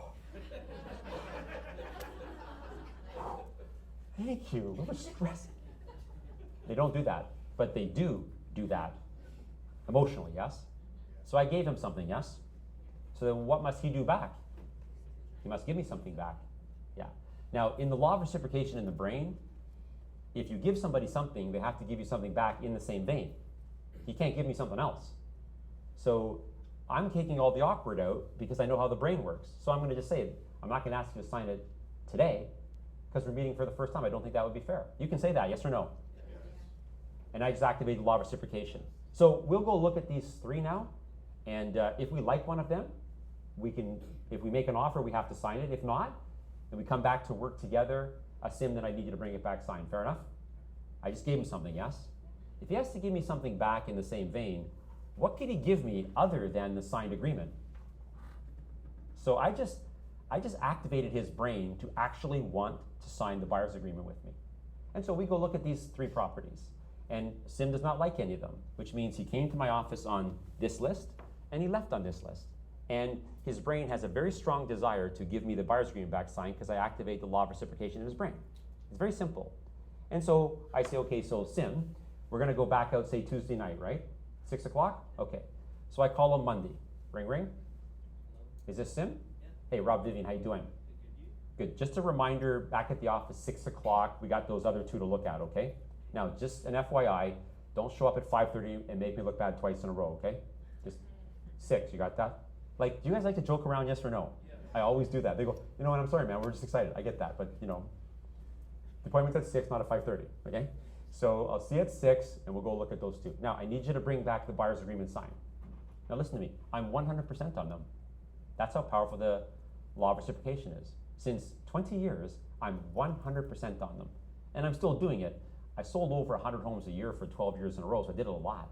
But now, I'm just doing it periodically. I get to go on a listing presentation about once every 90 days, and then work with buyers about once every 90 days when Josh is away. But I get to do it, you know, each 3, 4, 5, 6 times a year, just enough to stay in. And it's still 100%. You guys got that? Now, listen to me. If I could show you next how to weed out the buyers that are going to treat you badly and you're sorry you worked with, would that be helpful? Yes or no? Yes. Okay, because if you ever find yourself saying this, I can't dump these buyers, I have too much time invested in them, that will turn out badly 100% of the time. You need to dump them right now. When you find yourself saying that, I can't let go of these buyers, I have too much time invested, that will not work out well for you. That's going to go bad, you should get rid of them right now. So I'm not saying that from 1995 to now, 100% of the buyers that I talked to signed the buyer's agreement. 100% of the buyers that came for the meeting signed the buyer's agreement. See, if you're working with the next set of buyers and they will not come to your office, what are they saying to you? They're not committing to you. Who has a Rogers account here? Rogers have bundles, right? Yeah, so do people. So do people. And so you have a buyer. I've had lots of them. I'm not 100% with them. I'm 100% with those that came for the meeting. If they come for the meeting, they behave. I'm showing you how to weed out, right from the first conversation, those you're going to be sorry you worked with. If they come for the meeting, they sign the buyer's agreement. If they won't come for the meeting, they don't want to commit to you, correct? They're also ones that will lie to you. They're also ones that will make a low offer. They're also ones that will ask you for cash back. They're also ones that will make an offer and then back out, because that's all other bundles connected to this flaw they have. You guys understand that? So if buyers will not come for the meeting, I would not work with them. Because if you do, if they're saying to you, no, I just want to meet you at the property, I can pretty much tell you there's almost a 100% chance you're going to be sorry you work with those people. And 100% of those will come for the meeting. Now, I need you guys to listen very carefully to me. You know that I want you to find the appropriate amount of leads every month, yes? Yes or no? Okay, listen to me. So if you do that, you will stop working with those people that you shouldn't be working with. See, right now, if you did not find the appropriate amount of leads this meeting to last meeting, last meeting to last meeting, last meeting to last meeting, and you have a buyer who says, no, I just want to meet you at the property, I don't want to come to your office. They're telling you you're going to be sorry you work with me, but you might still work with them and take a flyer on them, but that will not work out for you ever. You're just going to get hurt on that, I'm guaranteeing you on that. But if you find the appropriate amount of leads between the class of September and October, October, November, November, December, and then in January you get a buyer and they say, well, I don't want to come to your office, you're going to be thinking, you know what, I've been down this path before. This never works out for me, I just get hurt. And while I'm getting hurt, because I'm committing to these guys, it hinders the process of me finding leads, yes or no? If you find the appropriate amount of leads every month like you're supposed to, you'll stop working with those people. I'm telling you the truth here. In my entire career, I've never had a buyer ask me for cash back, not even once. People say to me all the time, how do you handle that objection? Never had it before. I get it all the time. Well, that's because you work with people you shouldn't work with. I didn't mean to point to you, Sim. Because see, that person is also the person who won't come for the meeting. You guys understand that? Yes or no? Because the people who won't come for the meeting ask for cash back. People who behave don't ask for cash back. Did you put your hand up? Yes. What's your question? Just go over that interaction when he gets to the buyer agreement part. It would just like this. So what's your name? Fernando. The next item is the buyer's agreement. I'm not going to ask you to sign it today because we're meeting for the first time. I don't think that'd be fair. So we'll go look at these homes. If we like one, we buy it. We'll need to sign it, obviously. If not, and we don't like these, and we come back, you need to bring it back signed next time. Fair enough? You can do that, yes? All the awkward out. So at that point, you're gonna obviously go over the agreement. Well, I'll just put it in here, right? Briefly, put it in. Yes. You guys, You don't go over the agreement with that? briefly, I just said that. Oh, sorry. According to, who knows who Brenda Williams is? She probably did out does flyers. She got some talking. If a buyer's agreement ends up at the board, she's looking at it. And she told me the other day, she's a friend of mine, 95% of them aren't valid anyways. 95% of them aren't valid anyways. Matter of fact, she told me this the other day. We're so chaotic right now that here's what we come down to. Agent A comes in with a buyer's agreement signed. Agent B got a buyer's agreement signed later, second, and told them something. This person has some rights, yes? Not in this chaotic market, they don't. So she says, come down to this. Do you have a buyer's agreement signed? Do you have one signed? Say yes. You sold it to them?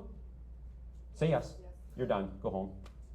Because you used to get 1 or 2 a week. Now they get like 15 a day. Okay. Do you have a buyer's agreement signed? Do you have one signed? Did you sell them a property? You're done. Go home. Now, it probably will go back once this chaotic stops, but they're just inundated right now. So like, you know what, people? You got one signed? You got one signed? You made the sale? We're done. But even before that, like, they have to be so specific that just most of them, they're not valid anyways. So I go over with them briefly, understand that? Not detailed. Again, expressive personality, not detail-oriented. You guys all clear? Okay, that's how that meeting works, and then you go look at properties. Simple as that. Now, all of those items will not come up again if you didn't go too much further after this and cloud these issues. If you do, they're coming up again. You guys clear on this? I don't talk about anything other than this. I think it actually is a good idea to talk about the land transfer tax. I actually think that is a good idea. I still don't do it though. I need those items to not come up again. So I leave them on the spot just there, and I bring that up in casual conversation later. Those items, I do not add to that even nothing. I just talk about them. Let's go. This is a 5 or 8 minute meeting. That's it. Those things are in Sim's head. They're not coming up again. Okay, now write this next thing down. How do I nudge them into an offer? How do I nudge them into an offer?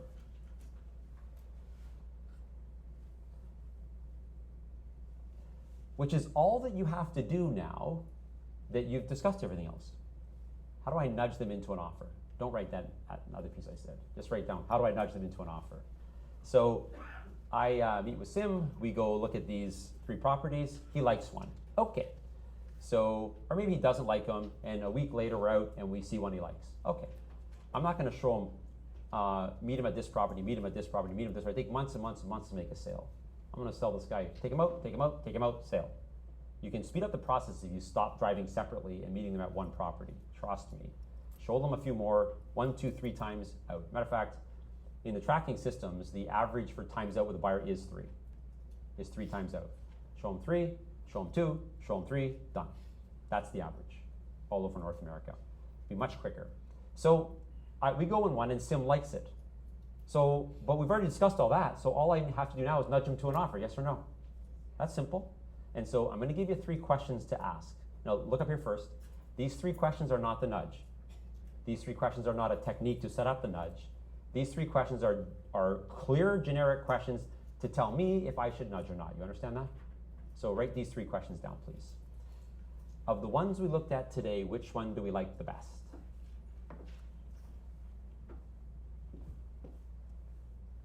Of the ones we looked at today, which one do we like the best?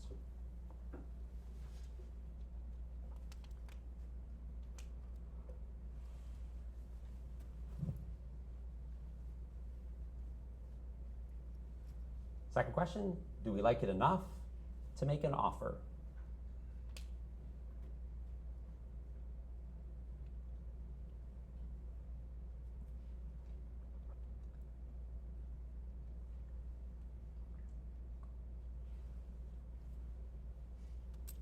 Do we like it enough to make an offer?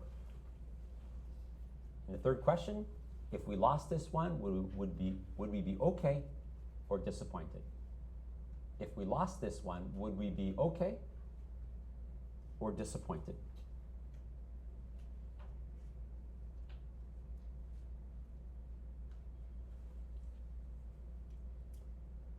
So everybody look up here. Get your next set of buyers.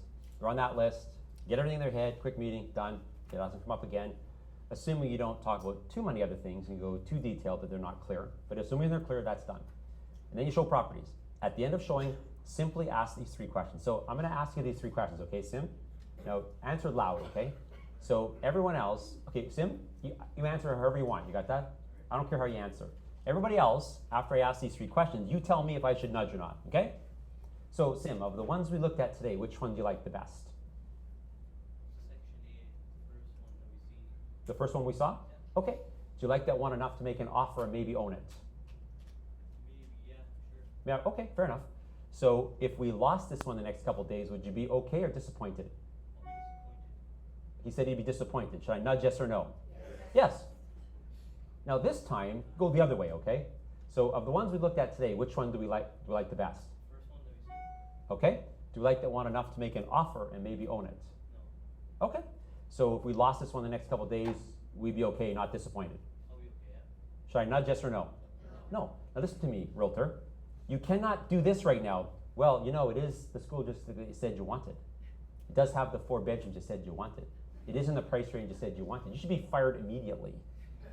Immediately fired. That is so lack of skill, it's not even funny. No means no. He said no, correct? Yes or no? Okay, we'll vote again then. But if he said, I'd be disappointed, you guys understand that? Watch how simple this will flow. So write down the nudge. And I'd like you to write this down. I'm going to give you this one line, which is the nudge, and I'll show you how to get an offer together. So write down, okay, let's talk about what we could do. Okay, let's talk about what we could do to have you not be disappointed.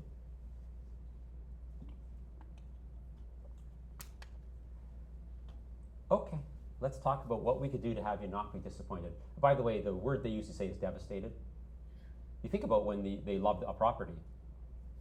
I bought a new cottage last year. I was on the lake already, and there's 3 cottages on the lake that I said, if one of those 3 ever comes for sale, I'm going to buy it. Because the one I have was not big enough for retiring in, and that one came for sale. So our realtor that we use up there is a client of ours. So I said, yo, so Carl, we want to buy that place. He goes, okay. So if we lost one the next couple of days, I said, stop. Yes, we'd be devastated. So we're buying it. There's another offer. It doesn't matter. We're buying it. Someone always goes big, yes? Yeah, that was me. So in this case. And so I'm going to do it again, and watch how this little this line flows in nicely. So we'll do the 3 questions again. Just tell me, in this case, no, Rob, this is our place. They say, oh, no, we can't lose this place. I'd be devastated if I lost this. That's how it is for them when they see the one they like. Of the ones we looked at today, which one do you like the best? First one? Okay. Do we like that one enough to make an offer and maybe own it? Yeah. Okay. And so, if we lost this one, would we be okay or disappointed? I'll be disappointed. Okay. So let's just talk about what we could do to have you not be disappointed. Fair enough? Yeah. That's all you have to do. And then write this down. Talk about the offer. Talk about the offer.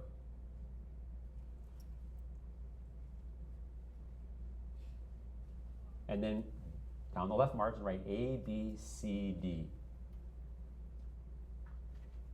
And beside A, write the price. Beside B, write the closing date. Beside C, write the inclusions.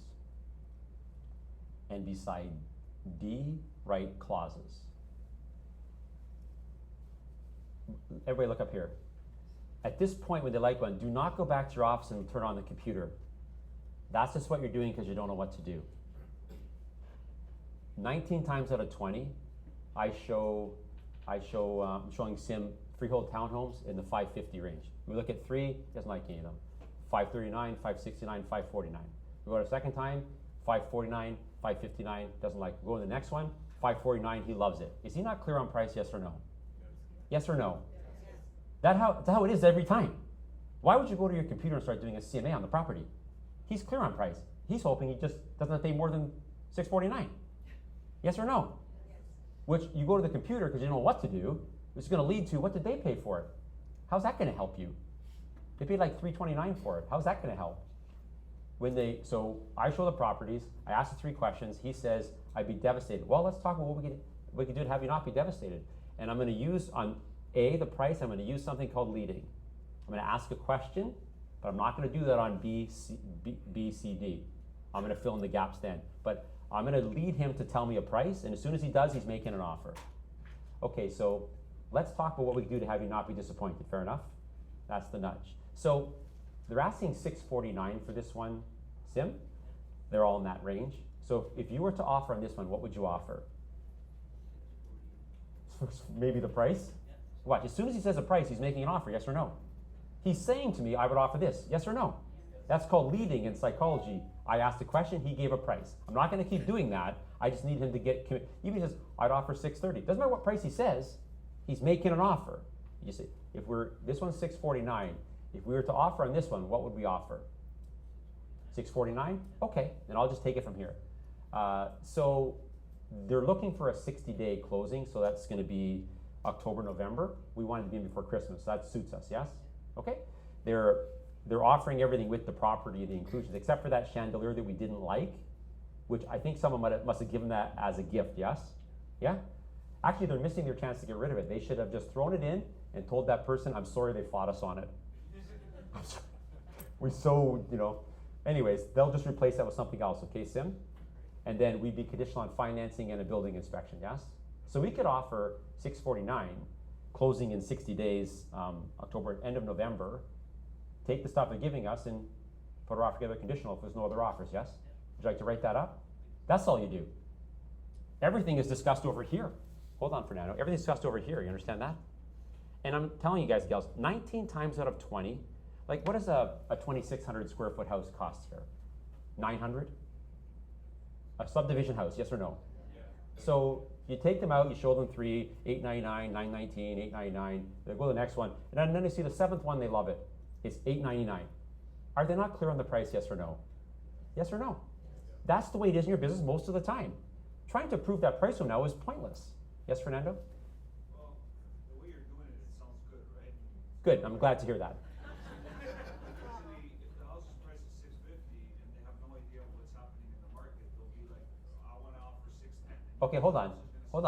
If they have no idea what's happening, first of all, there wouldn't be anybody that doesn't know what's happening in the market right now. That would be impossible. There is not, Fernando.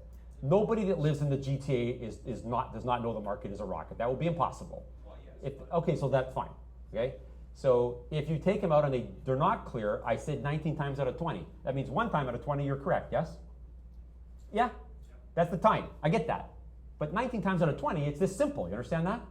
So 19 times out of 20, don't do more than that. And then the 1 time, like they transfer it in. You got a transfer that you're dealing with. You got to educate a bit more. I get that. That doesn't mean every time it's time to make an offer, you should go to your computer. 1 in 20. 19 times out of 20 goes this way. You guys clear, yes or no? You know, I've done this before, yes? Yeah. That's it. And then so it's Fernando's offer.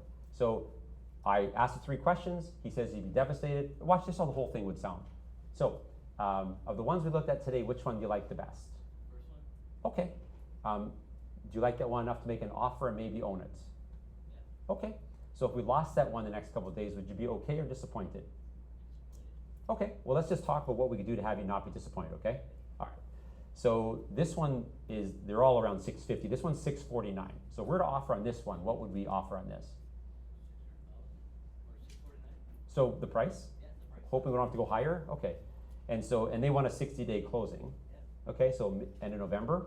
They want to include everything except for that chandelier that we didn't like. And then we'd be conditional on financing and inspection, right? Yeah. Okay, you want to rate that up? It's that simple, 19 times out of 20. Yes or no? Trust me, guys. Okay? Now, it isn't that simple if you start talking about that stuff here, obviously. If you start talking about the particulars of the offer while they're under stress, it's not going to be this smooth. I'm assuming you haven't done it correctly up to now.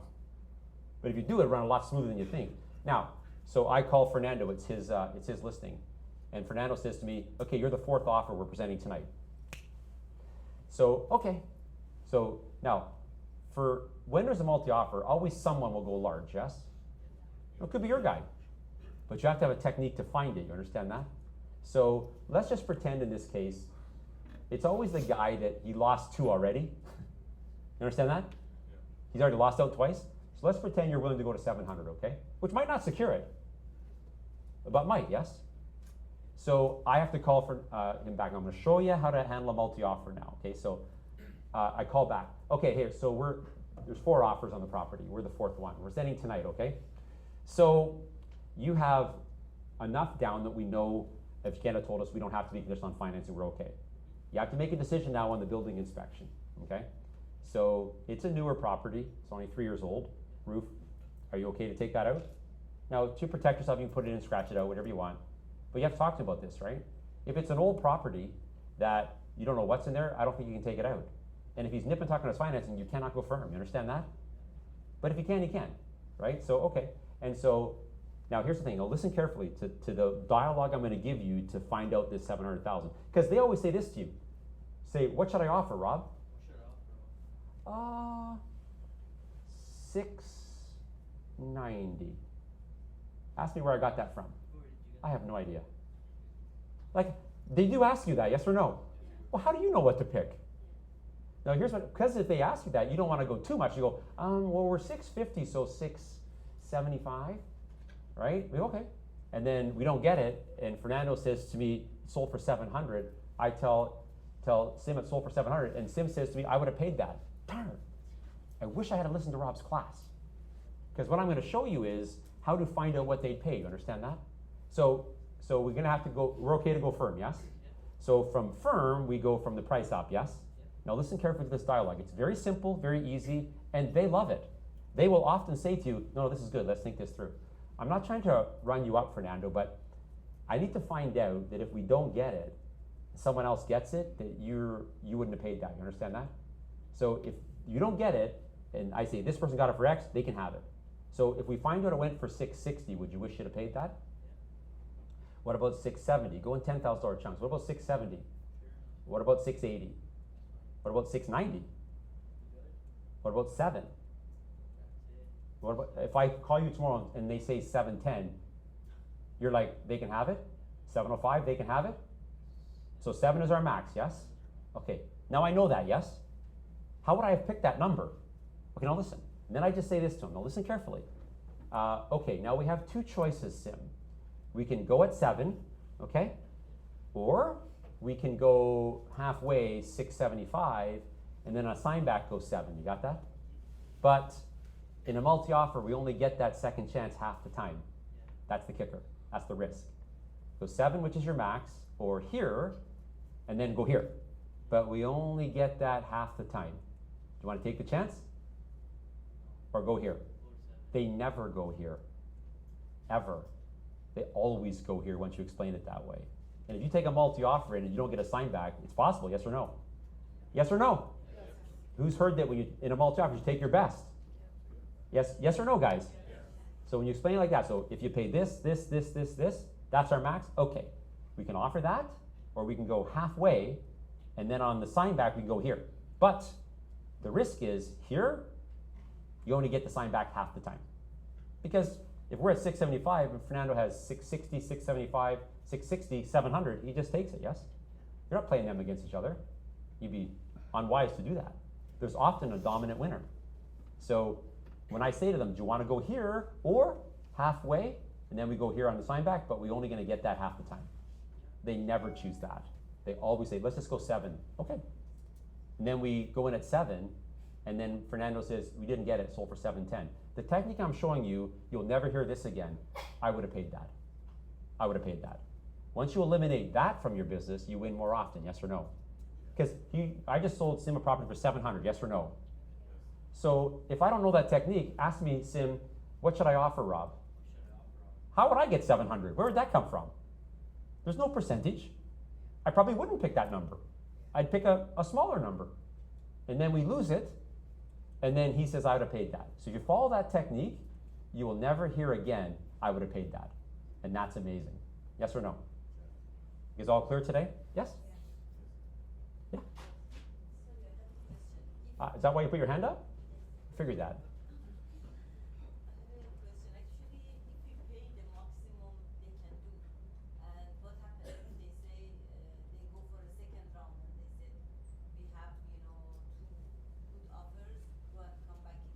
We're at our maximum. So I don't like, the question is, so we go 7 and someone else is close, so they kick them back, right? Yeah? Well, not me, I'm not buying it. Sim is. I don't do anything. I just take it back. Unfortunately, there's another offer or two, I don't know, because we wouldn't know that. They're very close, so do you want to stick at this 7? Because sometimes they go a little bit higher, right? But that's not me, that's him. I just take it back. There's no technique there. Like, I'm not trying to push this guy into a property. I'm just trying to show him properties and make sure I find the maximum price. So apparently they're close. I don't know if you're slightly the lead or we're slightly in second. I don't know that, because Fernando wouldn't tell us that. If he does and he gets caught, the scripts for his next job would be, would you like fries with that, sir? Can't be doing stuff like that. So do you want to stick at the 7 or improve it a little bit? I'm sticking at the 7. Okay. So how do you know? There's no technique there. How do you know you're close? You're telling the Because Fernando told me. Fernando said, okay, your offer is very close to the other ones for sending both of them back. That's what the listing agent said to me. That's how I'd know. But he didn't say, you're the one slightly higher. You shouldn't say that. You can't say that. So I wouldn't know. Yes, Fernando? So if the selling agent is clearly telling you there's gonna be 2 rounds, Well, hold on a sec. People, you cannot decide in advance how you're going to do it. How would you know that? well, most Hold on, stop. You can't know that, no. But you're going to end up in trouble at ethics if you're not careful here. You're a listing agent. People say, how do you do it? I don't know. How would I know that? I get 3 offers on a listing of mine. 650, 670, 700. We are done. You can't decide in advance how you're going to run it. You can't know that until you see what you have, yes or no? If I've got 700, we're done. So you can't, as a listing agent, decide in advance, this is the way I do it. I was on an offer the other day, and taking an offer in for Josh, which we won, and the agent said, I see all the offers, then I select the first 2, we do a second round. You can't do that. You can't do that. So they got all the offers, and these 2 were gone. But there's no sign back. It's open when there's no sign back. Those 2 people aren't out. They can't be out. If that agent says, you 2 are out, I'm working with these 2 now, you haven't signed anything back yet. It is open to the entire membership. Then this person raises their offer above the other ones, but they wouldn't look at it. That agent's going to be in big trouble. You guys understand that?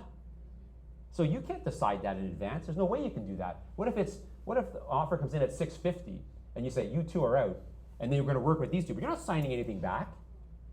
Therefore, it's open for the entire membership, yes or no? This one says, I want to go 720. I'm sorry, you're already out. You can't do that. You cannot decide in advance how you're going to run a multi-offer. How would you know until you see it? I always do 2 rounds. Well, what if one's 650, 660, 670, 710? You're not doing 2 rounds, you're done. You cannot decide in advance how you're going to run a multi-offer until you see the offers. You understand that? We're making up rules now that are going to get you in trouble. Well, I know that's what agents are doing, but I hope you guys aren't. That's why I'm here. So don't do that. So next time someone says, how did you do it? Because I get that question when I'm looking at Josh stuff. How would I know how I'm going to do it? I'm going to look at the offers and I'm going to decide. If one's a clear winner and my sellers are happy, we are done. So don't assume you're getting a sign back. I don't know. Oh, you don't do sign backs? I don't know. no, it's not a sign back, they call it a second round, whatever. But what if there's a clear winner? Why would you do a second round? Would you do that to your seller and risk losing it? It's 650, you have 710 firm on their date. You're going a second round? I don't think so. I'm sorry guys, this one's 50,000 more than everybody else. We're done. But you said there'd be a second round. Yeah, but I didn't know what I was going to get. You cannot decide in advance how you're going to run the multi-offer until you see what you have. You get them all in, 650, 655, 660, 665. They're all going back. They're all going back. You can't eliminate some. It's open to the whole membership, not just these 4. The only time it's closed is in a sign back, yes or no? Which there isn't one here. You cannot decide which two you're going to work with. You're going to end up in trouble down at the board, yes? Well, I've been in offers where there was like 12 offers on a property, and the agent said, we'll pick the top 3 and then do a second round with the top 3. So he's not allowed to do that? Okay, what if the other 9 increase their their offer by 500 grand? No, it's like 1.5, and they go to 2 million. They can't get back in. Is that what you're telling me? They can get back in. They have to get back in. That realtor says, no, you guys are out, and that ends up at ethics. Oh, that's going to be a big problem for that listing agent. Nobody's out. You can't be out. You're only closed off when there's a sign back, which there isn't one. I know we're making up crazy rules now because we're at the height of insanity in the market right now. I'm saying to you guys, being skilled realtors, you have multi-offer on one of your listings, and someone says, how do you do it? I don't know. How would I know how I'm going to do it? I don't have a plan. It all depends what you guys bring me. Because if they're all the same, you send them back, yes or no?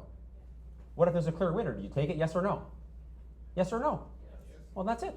You can't know in advance how you're going to do it. If you're making up a structure, you need to abandon it immediately because you didn't think it through. You're going to end up getting yourself in trouble. Those other 9 in that case, they are not out. They can't be out. Any one of them, it's open. Is it not open to the seller, yes or no?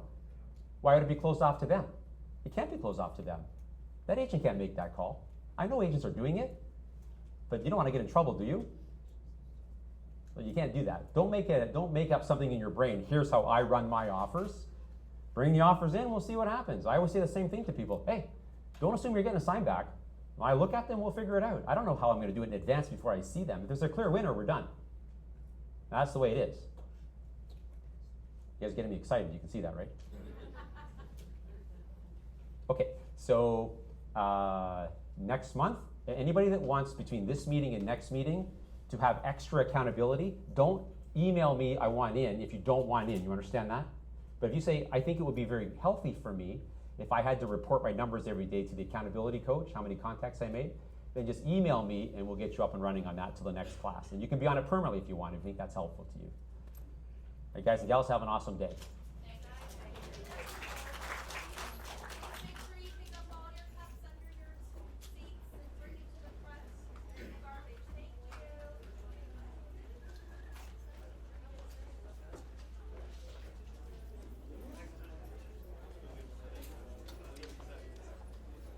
Yeah, very, very good.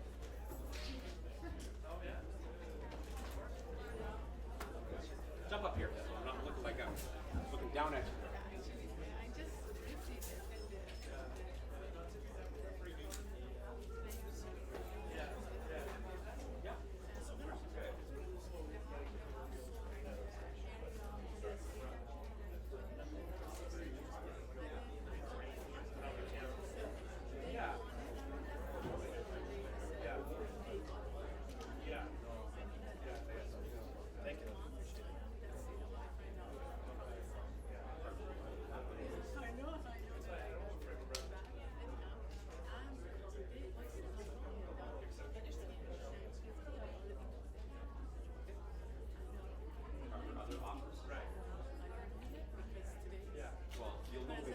You'll know before you present.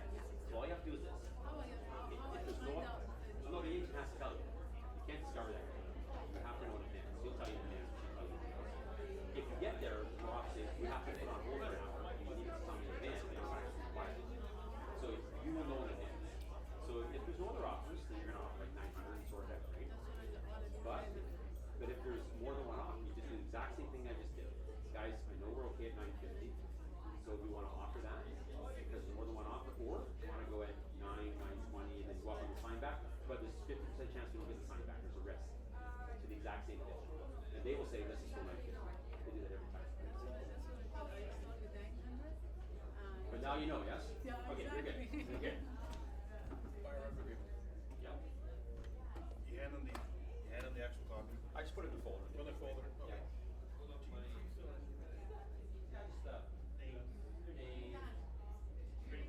Cleaning up. No. Thank you, though. Thanks, Logan.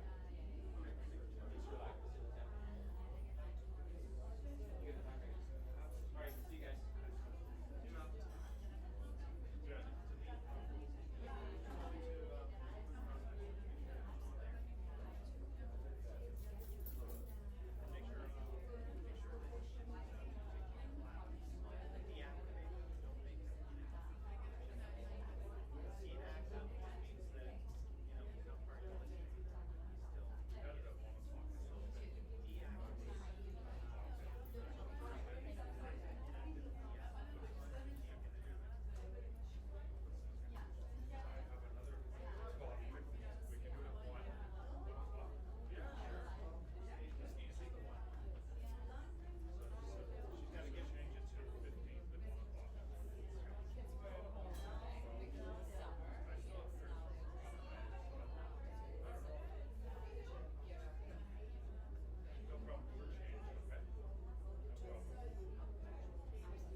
spilled coffee up there and it all the way down, rolled down. Well, not much we can do about that, I don't think, do you? No, other than just get it up so that nobody wipes out on it, right? Yeah. It's dry, so it's.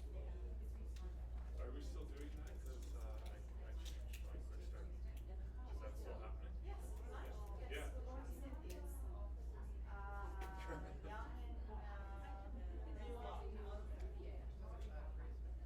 Young and, Cynthia's, what's it called exactly? So vacant possession clause in the agreement, which is so big, I'm putting it in there, no, they have to give vacant possession.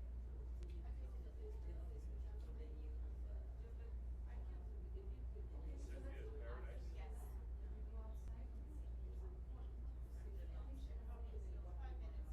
I've got your You need to give 60-day notice to the tenant to leave with it. Okay, so. Hey Jimmy, how are you? Good? If they don't leave, they don't, you don't have a house. It's gotta be given vacant possession.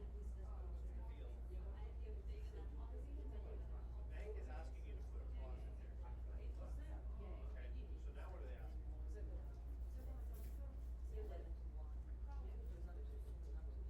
That's the first time I ever heard about that. Let's ask the appraiser.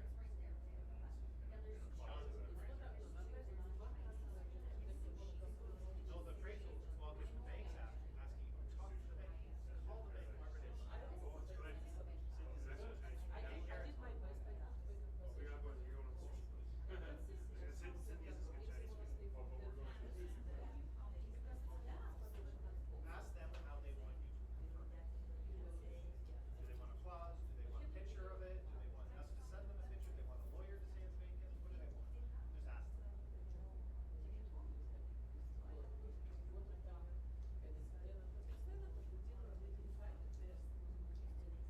I would just ask, what is it that they want from you? We'll make it happen.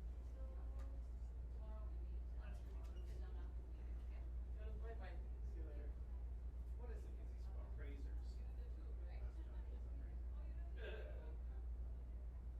That's the silliest thing I've heard too. What's that? Appraiser goes to the property, appraises the property, says the water tank's leaking. Are you gonna get that fixed before closing? First of all, the appraiser is an appraiser, not a home inspector. The water tank was leaking because there's condensation, because it's the summer. There's condensation on the cold line coming in. Right. And that's why it's not leaking, it's Right. condensation. Right. The appraiser wouldn't know that because they're not a home inspector. Right. But they're asking for that to be done. Fix this leak. Well, the appraiser shouldn't be saying things like that. No. It's as simple as that. Yeah. If he thinks there should be a deduction in value because of something wrong with the water heater, that's a different story. Right. There'd be an adjustment. If there's something wrong with the water. If there's something then wrong he with would the have water to know that there's something wrong with the water. You would have to know that there's something wrong with the water heater. Absolutely. No, that is Hey, so. listen, there's bad people at every job. Not picking on all appraisers. Thanks, Mike, for doing that. Appreciate it.